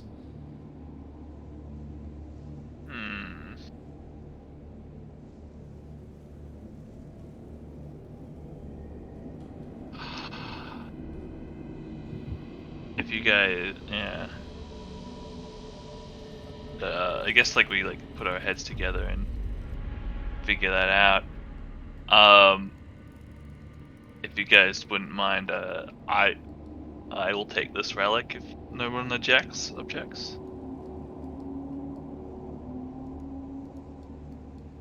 No? None from me. Yeah, I like a good mystery, even if it involves shoving my hands into the fire. Yeah, I'm gonna go into this room, and it was a pillar up on the ground, and on the pillar there was an object. Right? What was the object? I forgot that part. There's a pedestal, and upon the pedestal is an Egyptian pillar, a jed. Okay. It's kind of small, maybe only a foot tall or so, kind of thick at the base, and kind of slowly the column tapers until it reaches almost to the top, and there's little rings, a series of 4 little rings adorn the top of this column, spaced roughly equally, though the craftsmanship is not the greatest. There's, some imperfections. It's clearly been molded by valuable hands. Yeah, with my own 2 hands, I will take this edge. What happens, Trevor? Well, we'll find out what happens when we come back from break. We'll take just a couple minutes here, and we will be back on that lovely cliffhanger to find out just what horrible fate befalls Sachet. So we're gonna cut to break for just a little bit here, and be right back.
All right, and we are back.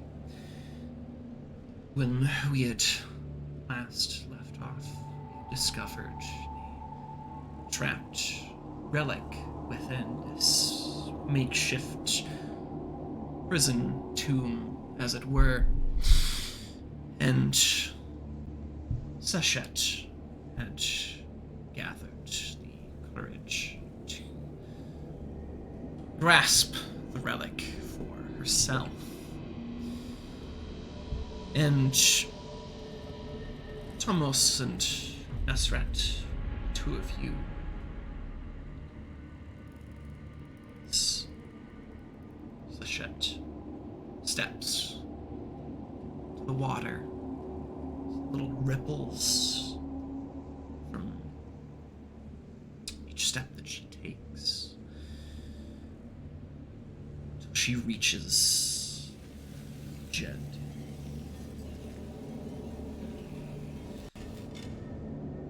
And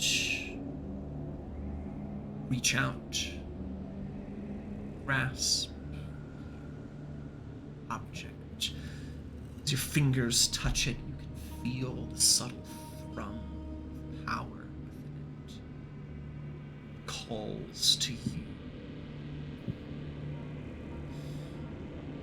As you lift it from the pedestal.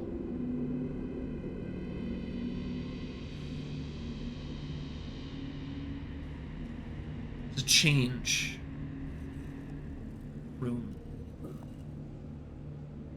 In moments,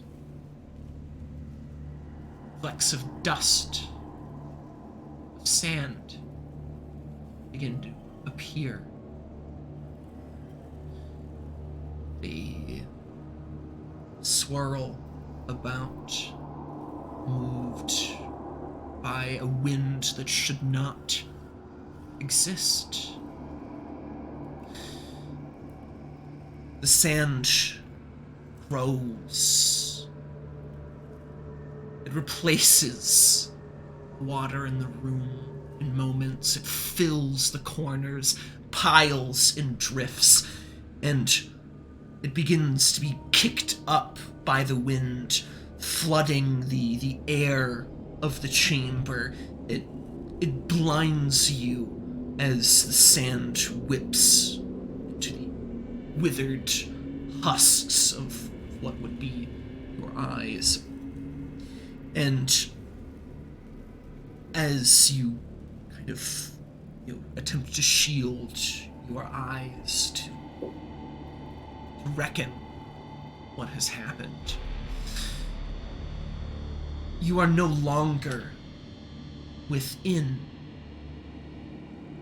the chamber that you once found yourself. A strange sense of deja vu washes over you as you find yourself in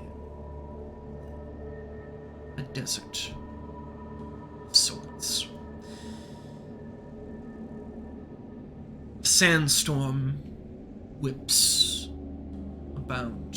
You're no longer underground, but this desert stretches out. Or a winding river that cuts through it. A sandstorm that rages about to the east, to the west. Two jagged mountain passes rise above the horizon. The chamber where once in is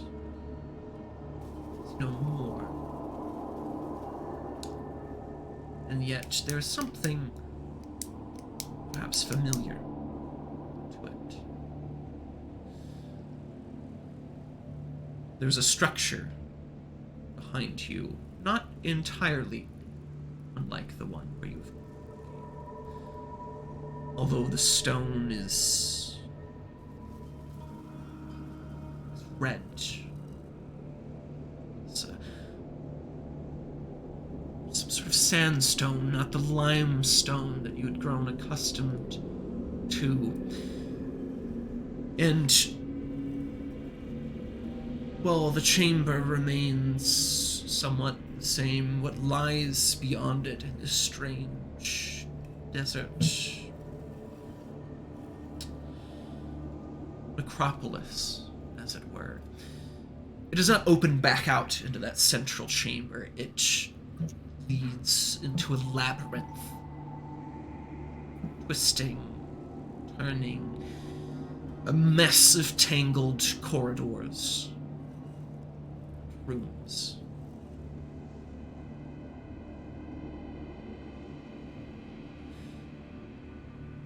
What do you do? Yeah. So, just so I got in my head, I'm now in a desert, I have the dedge in my hands, and I see an necropolis ahead. Not just you, Neshret and Tamos, you also share in this change of scenery. A lot of you have been cast into this strange red desert. Oh. An endless expanse of sand and despair, as it were. Faintly hear ghastly wails of pain and suffering echoing somewhere far in the distance. But there is a structure that stands apart in this limitless desert. This labyrinth. I look up into the sky. Is the sun there, or is it nighttime? Looking out from up, I should say. The sun is in the sky, but it has taken on an almost ashen pallor to it. The sky is a sickly color of gray, as it were. The light of Ray is dim. Alright. I'm gonna start making my way towards that necropolis. Seeing there's absolutely nothing but sand otherwise around us. Damas will follow. Right.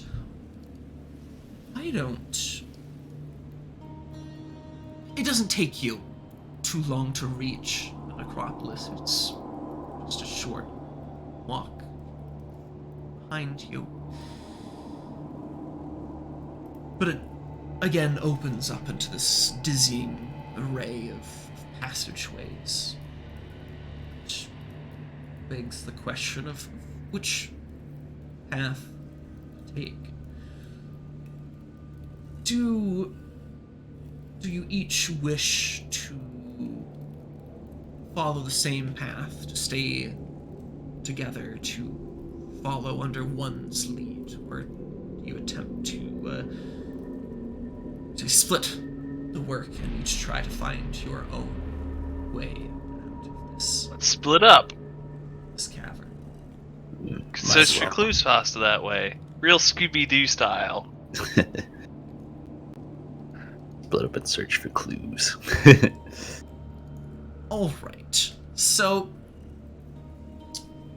you each attempt to fan out and explore this necropolis, which gives you some brief shelter from the sandstorm raging outside. And as you each head in your own directions, it becomes, should I say, a dizzying ordeal as you find passages wind in back upon themselves, and you find yourself, well, perhaps a bit lost. Why don't each of you give me a wits and composure with, say, a minus.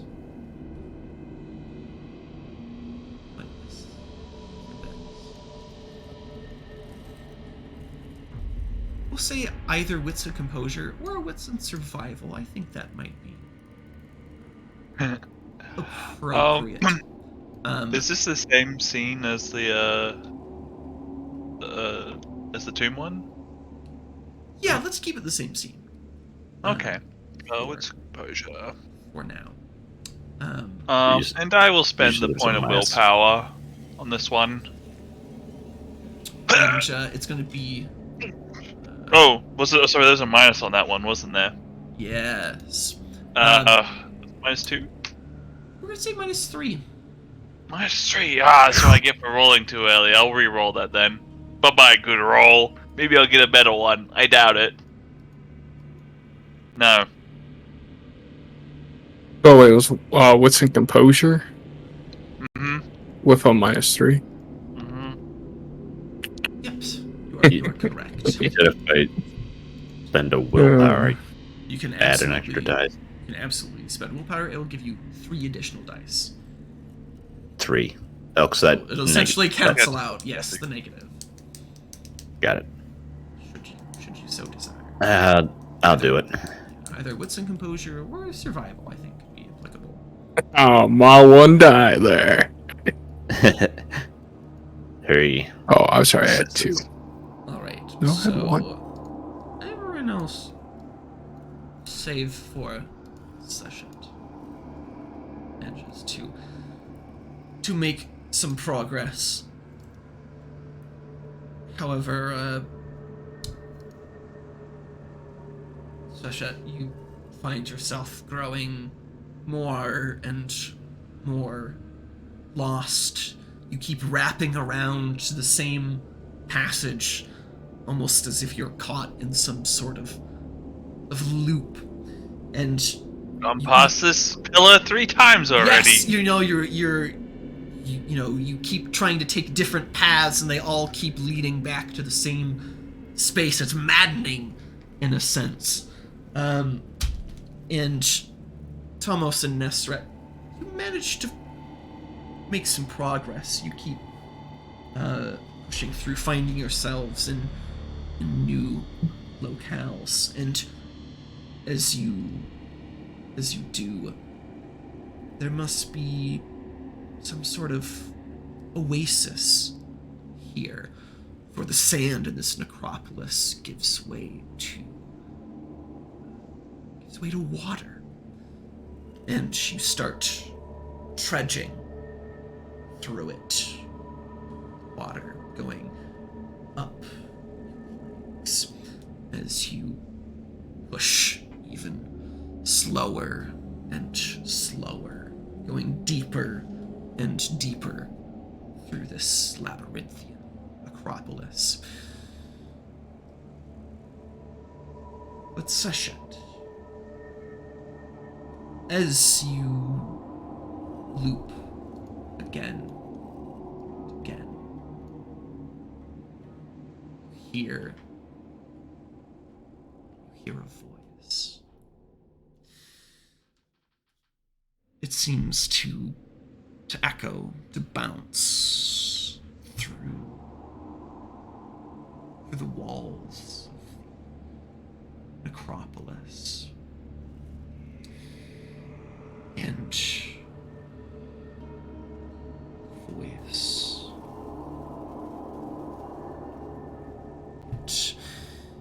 it's a woman's voice. There's a bit of harshness to it. Doesn't quite sound normal. Sound There's something off about it. And voice. It whispers.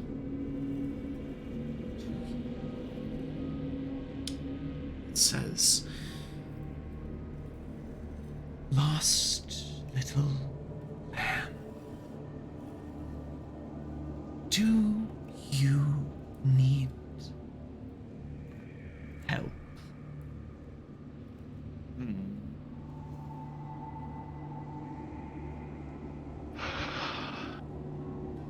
I am wary of accepting help from those that lurk behind corners and shadows. Who are you, voice?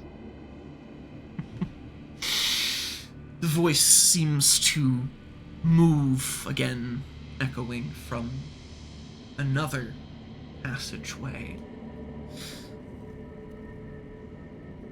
Ah, it is wise to be wary of freely offered aid. But my aid comes the price, as all things should.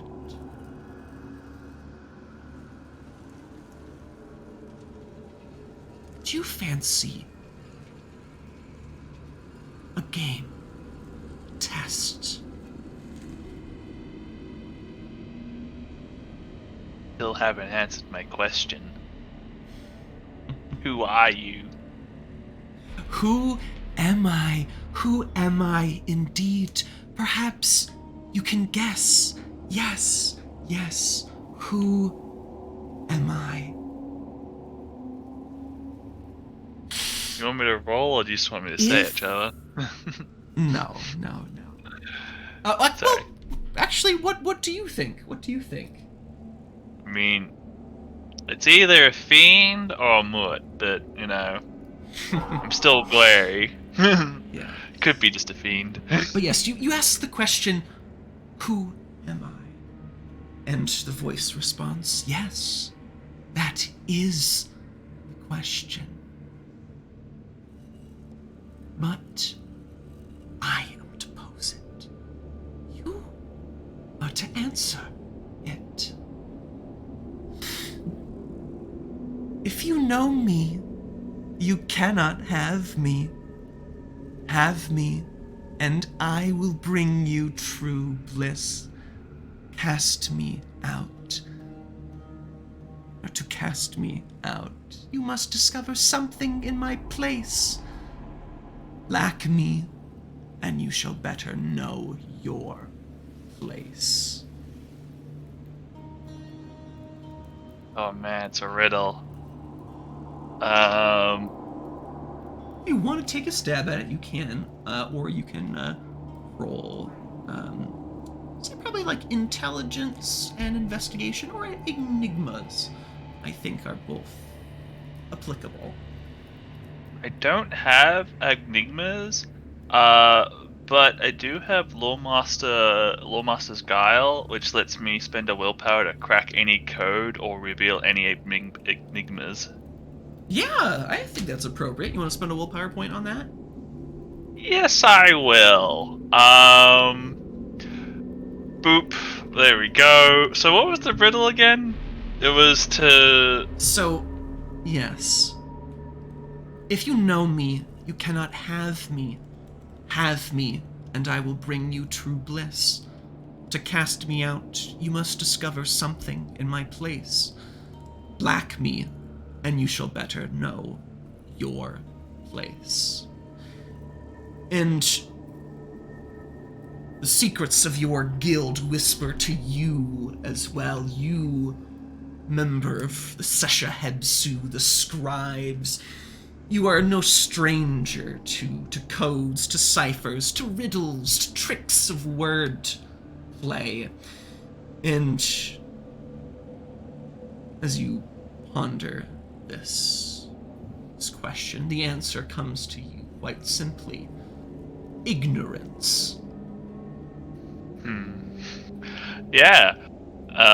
And I'll say to the empty space, ignorance. There we go.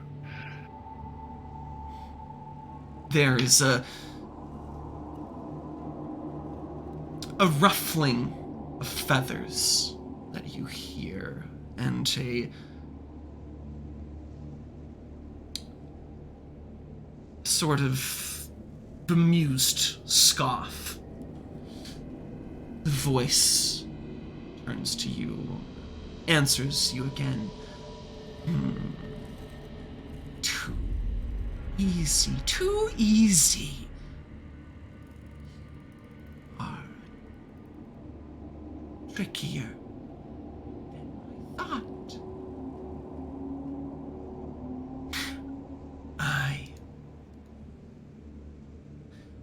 I am Rima. That is what you can call me. And with that, there's another ruffling of feathers as the source of the voice makes itself known to you. Something alights out of the sandstorm and perches upon the wall of the labyrinth. It looks down upon you, Seshet, and you see it in all of its uncomfortable glory. It bears the upper body of a woman, long hair wrapping around its neck, but its face is marred. Its eyes weep some foul, black liquid, and it has naught but bandages covering it. A set of human arms join its torso, but its lower half descends into the form of a lion. Its paws, its claws, grasping at the sides of the wall, perching itself. It digs those talons. You hear it scraping against the sandstone. The body terminates into a snake-like tail, and in some image of foul grotesquerie, bandaged, bloodied wings also leading this foul black sap, as it were, blood or ichor, perhaps. It drips from its tarnished, feathered wings. It cocks its head at you. I am like you. And it says this, but you feel differently, vehemently differently, and perhaps it's a thought not entirely your own. There's an enmity, an animosity that slowly bubbles within you. A hate that begs to seep to the surface as you gaze at this creature. You are not the same, and something is so offensive at that statement, but you're not quite sure where this animosity is coming from. It's a strange thought to you. I am a prisoner, much like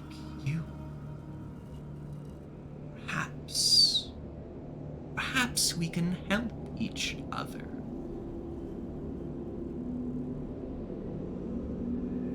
How are you a prisoner?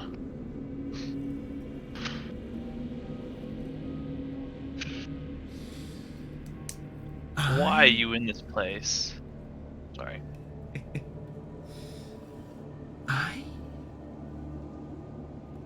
I am trapped here as much as you are. But I know the way out. But it is a path I cannot trot. Actions I cannot take. But you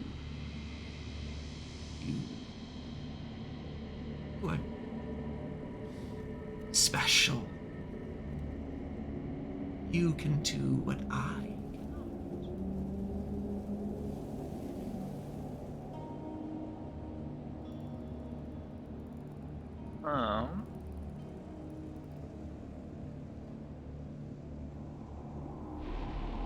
What is this path?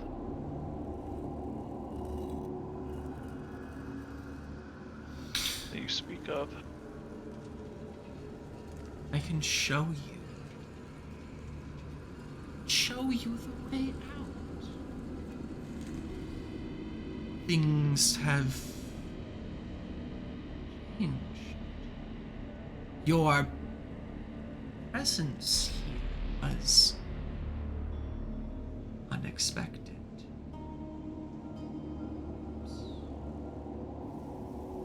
Oh well.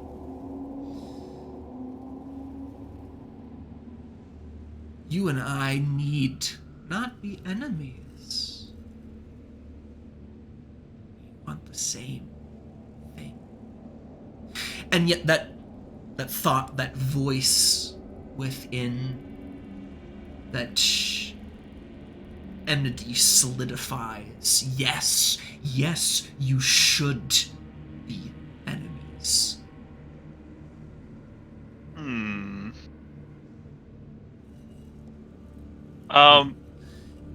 Yeah, I'm getting tired with this thing's talking around here, and I'm gonna unleash an utterance to hopefully make it more pliable in telling me what I want to know. And I'm gonna unleash 2 tiers of weighing of the heart, the first and the third tier, simultaneously. The third tier lets me read the truth within the heart of a character. I can ask questions such as, "Did you kill my cultist John? Did anyone ever love you?" They do not need to speak up aloud. The victim's own soul reveals the answer directly to her mind.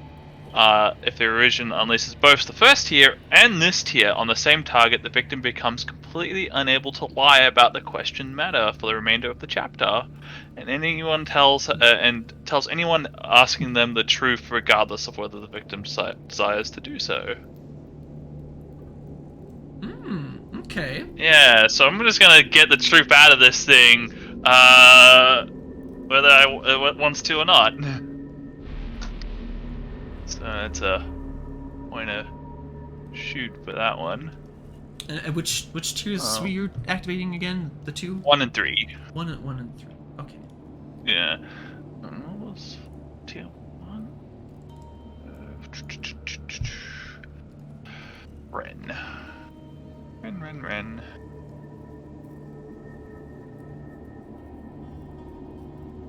There we go. All right. So you unleash the might of your minds. You weigh its heart, so to speak, or do not lead me down these twisting corridors of truth and lies. Tell me what I want to know. How does one leave this place? Where is the exit?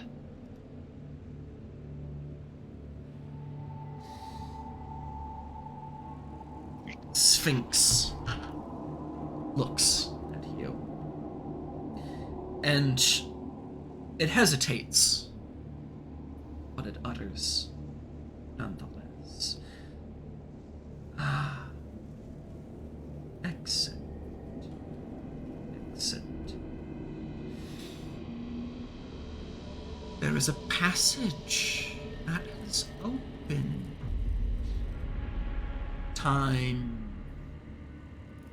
Time's changed.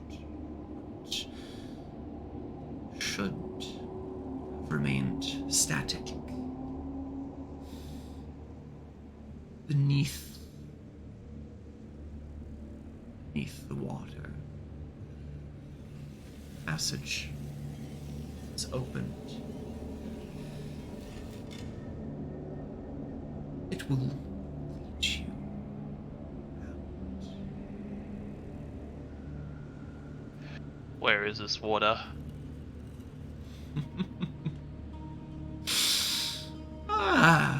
Back the way you came. If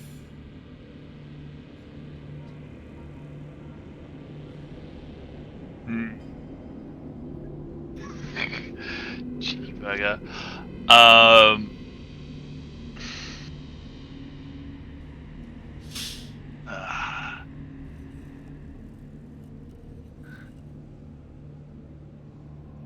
I must admit, your presence here is of my doing. But I am as much a prisoner as you. But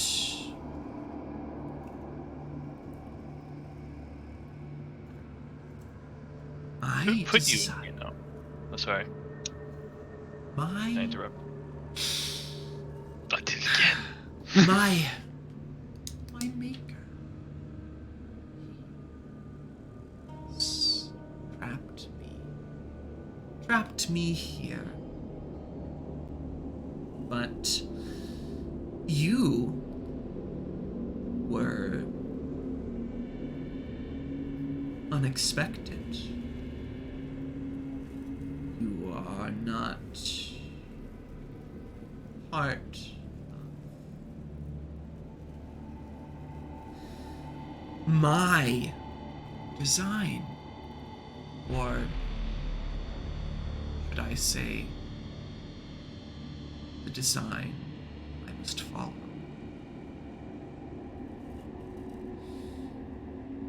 You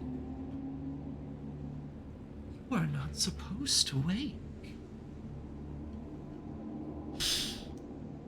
And I am not supposed to. Well, I take that back. I was only meant to keep people out. My creator never said anything about keeping you in, but I have my own desires, you know.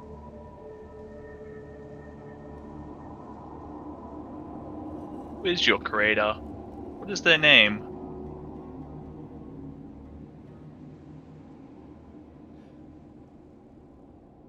I would speak it to you if you could, if I could. But I cannot. I have been bound by my name, by his name.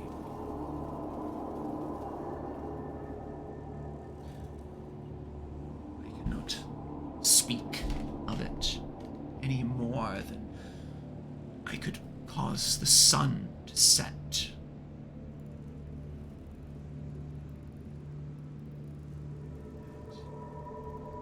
That is my nature. Getting around that. But, yes, You have trapped me. You clever creature. Your word play or magic may have loosened my tongue, but there is something else I can do. Knowledge I cannot speak, but you wish to know my creator. I do. We are linked. That we are. Together in my beating heart. And its hands kind of like grasp at its breasts, and it kind of pulls them slightly asunder. And you see within it this like sickly black beating heart, but there's these little pinpricks of light within it, almost like stars. It closes. My God, it's full of stars. It closes the seeping wound. It pushes its breasts back together. Free me, and I might help you find him.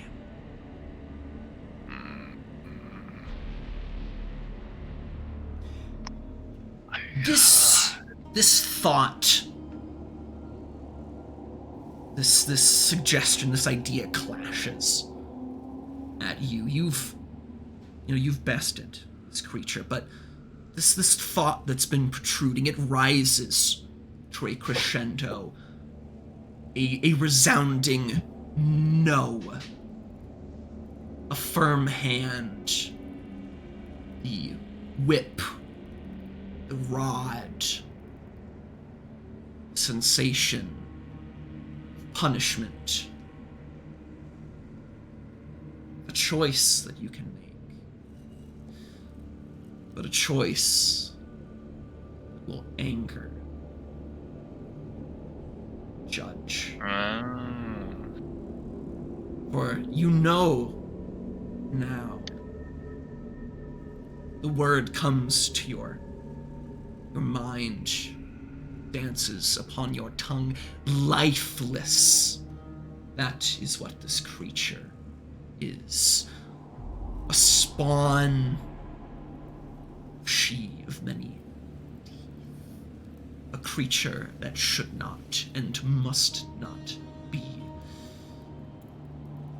Something that should only bear your enmity.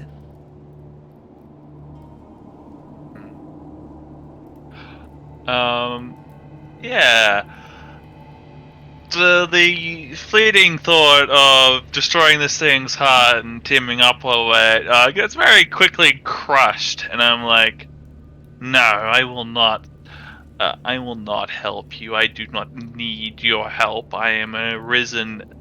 I am guided by Nefertem. I can find my own way in salvation from this place. I do not need you, lifeless.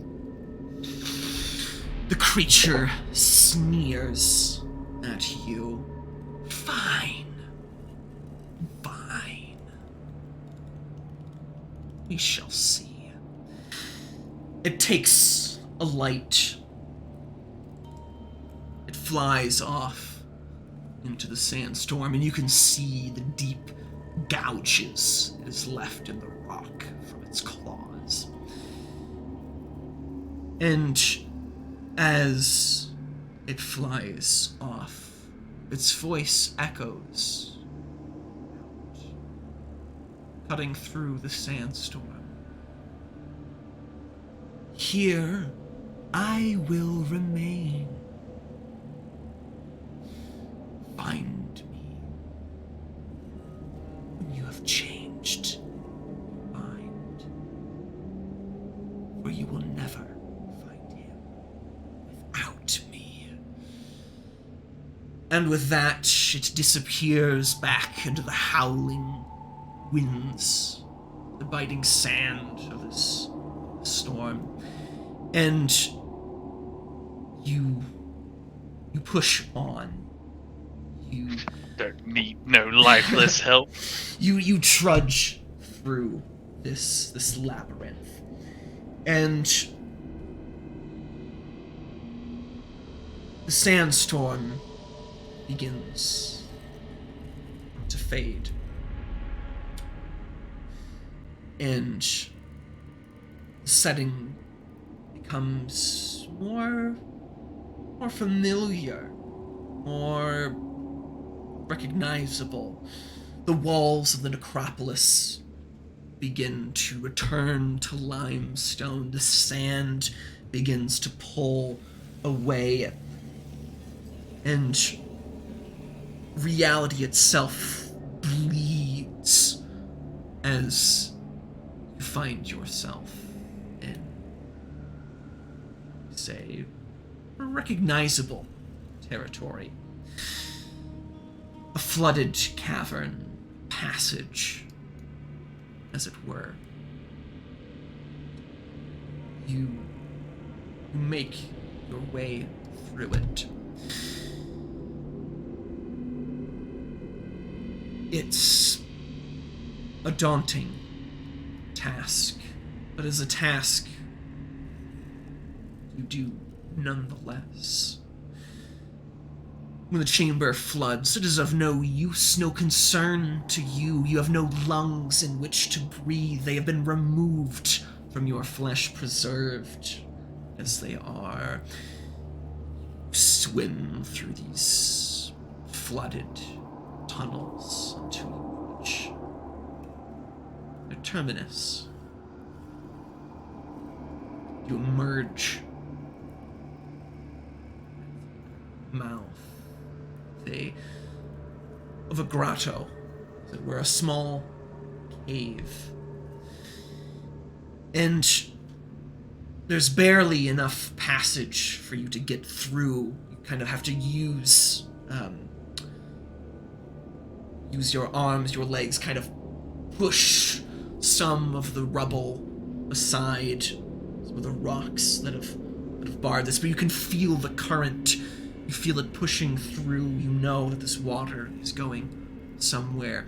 And as you make passage, as you push the rubble aside, you find yourself in this grotto, the mouth of which opens up into something else. A view of the sea.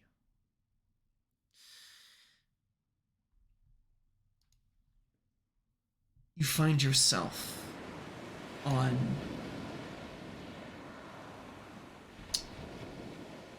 what looks to be a beach.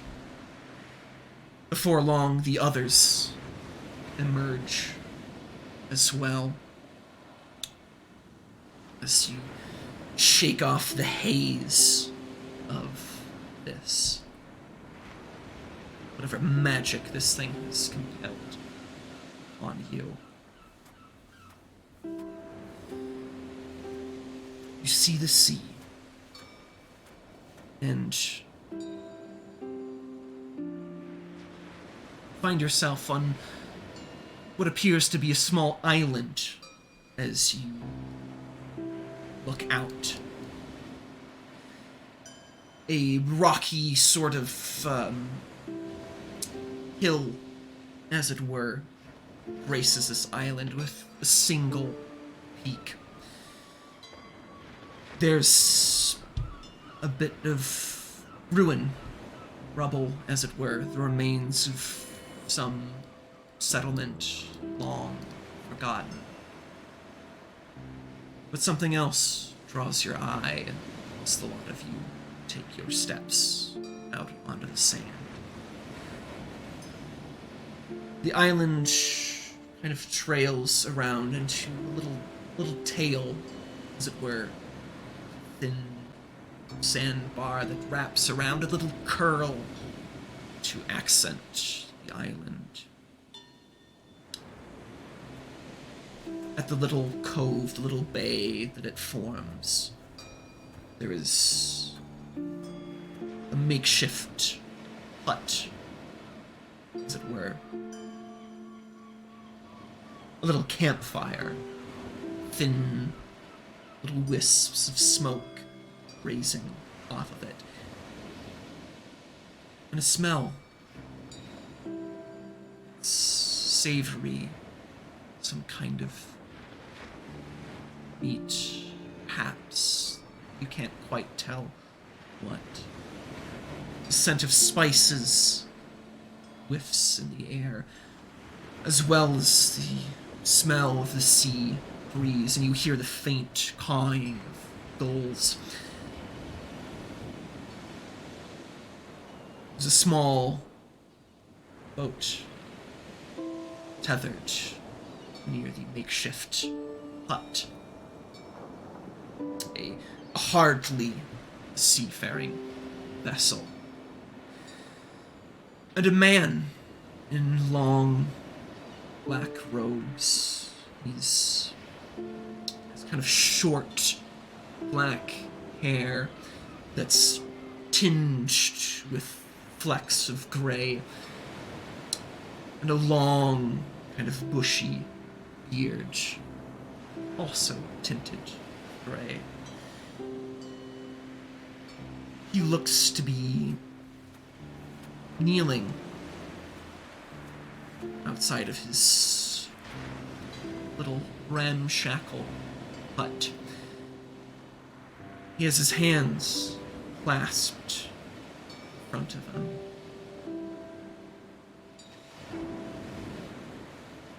His head is down, and in front of him you can see a small icon, a cross, and you hear muttered words, prayer. But off in the distance, across the rough, wine dark sea, is another sight. Something that draws your attention. Just at the edge of the horizon, there is a shoreline. And upon this shoreline, there stands a city. Most prominently among this metropolis, as it were, though you can scarcely make out the details, but its sprawling expanse suggests a size and a majesty topped with a great and magnificent dome, the largest structure amongst all of them. A dome that seems to be suspended in the heavens itself. Good Some dome. inkling of a word bubbles up your memory. Something familiar about it. There's no context, no other memories to accompany it. Just a word. Constantinople. And with that, we shall wrap up our little session here. Session 1, as taking that all in as you've escaped from your tomb, well, your prison, shall we say. Now that you've made it out, back out into the world, as it were, to truly live again. How are you guys feeling? I'm feeling pretty good. Yeah, very interesting Very interesting start. I wasn't quite sure what to make with that sudden appearance of that fiend Amcart. I don't know exactly. But yeah, I'm going well. Yeah. What about the rest of you guys? How are you guys feeling? Feel pretty good. I get to live again. Indeed. And Very Press- intrigued. Very intrigued. New city. See what kind of things we can get into. all sorts of mischief and mayhem, I imagine. So But, we're oh sorry. No, go ahead. Yeah, so we're like on like one of the islands off like Constantinople, are we? Like yes. from what I gathered from the description? Okay. Yes. I mean, unbeknownst to your characters, obviously, but there is a chain of islands, as it were. Yeah. Off. I'm trying to figure out which one of the islands we're on. I'm looking at Google Maps right now. I'm like, oh, is it like? Well, there is that Island A. strange. There's that strange man on on the beach. Perhaps he can point you in the right direction. But nonetheless, that's a plot thread to follow up on the next episode here. Just to kind of wind everything down. Thank you guys for joining me on this Thank chronicle. you for running. Yeah. And thank you for anyone listening in to us, for joining us, for watching along. And thank you for Onyx Path for hosting us, and for Tabletop Audio for providing some of the background music here. And if you haven't already, some other stuff for Onyx Path to check out. The Onyx Path Game Night is the last Friday of the month. There's also the Realms of Pugmire 2e Q&A. If you haven't seen that already, you can find it. And there should also be, I believe, a playtest or actual play for Realms of Pugmire 2e on Saturday, I think. So check that out. Thank you, everyone, again, and we hope to see you guys next time. Bye bye. Right.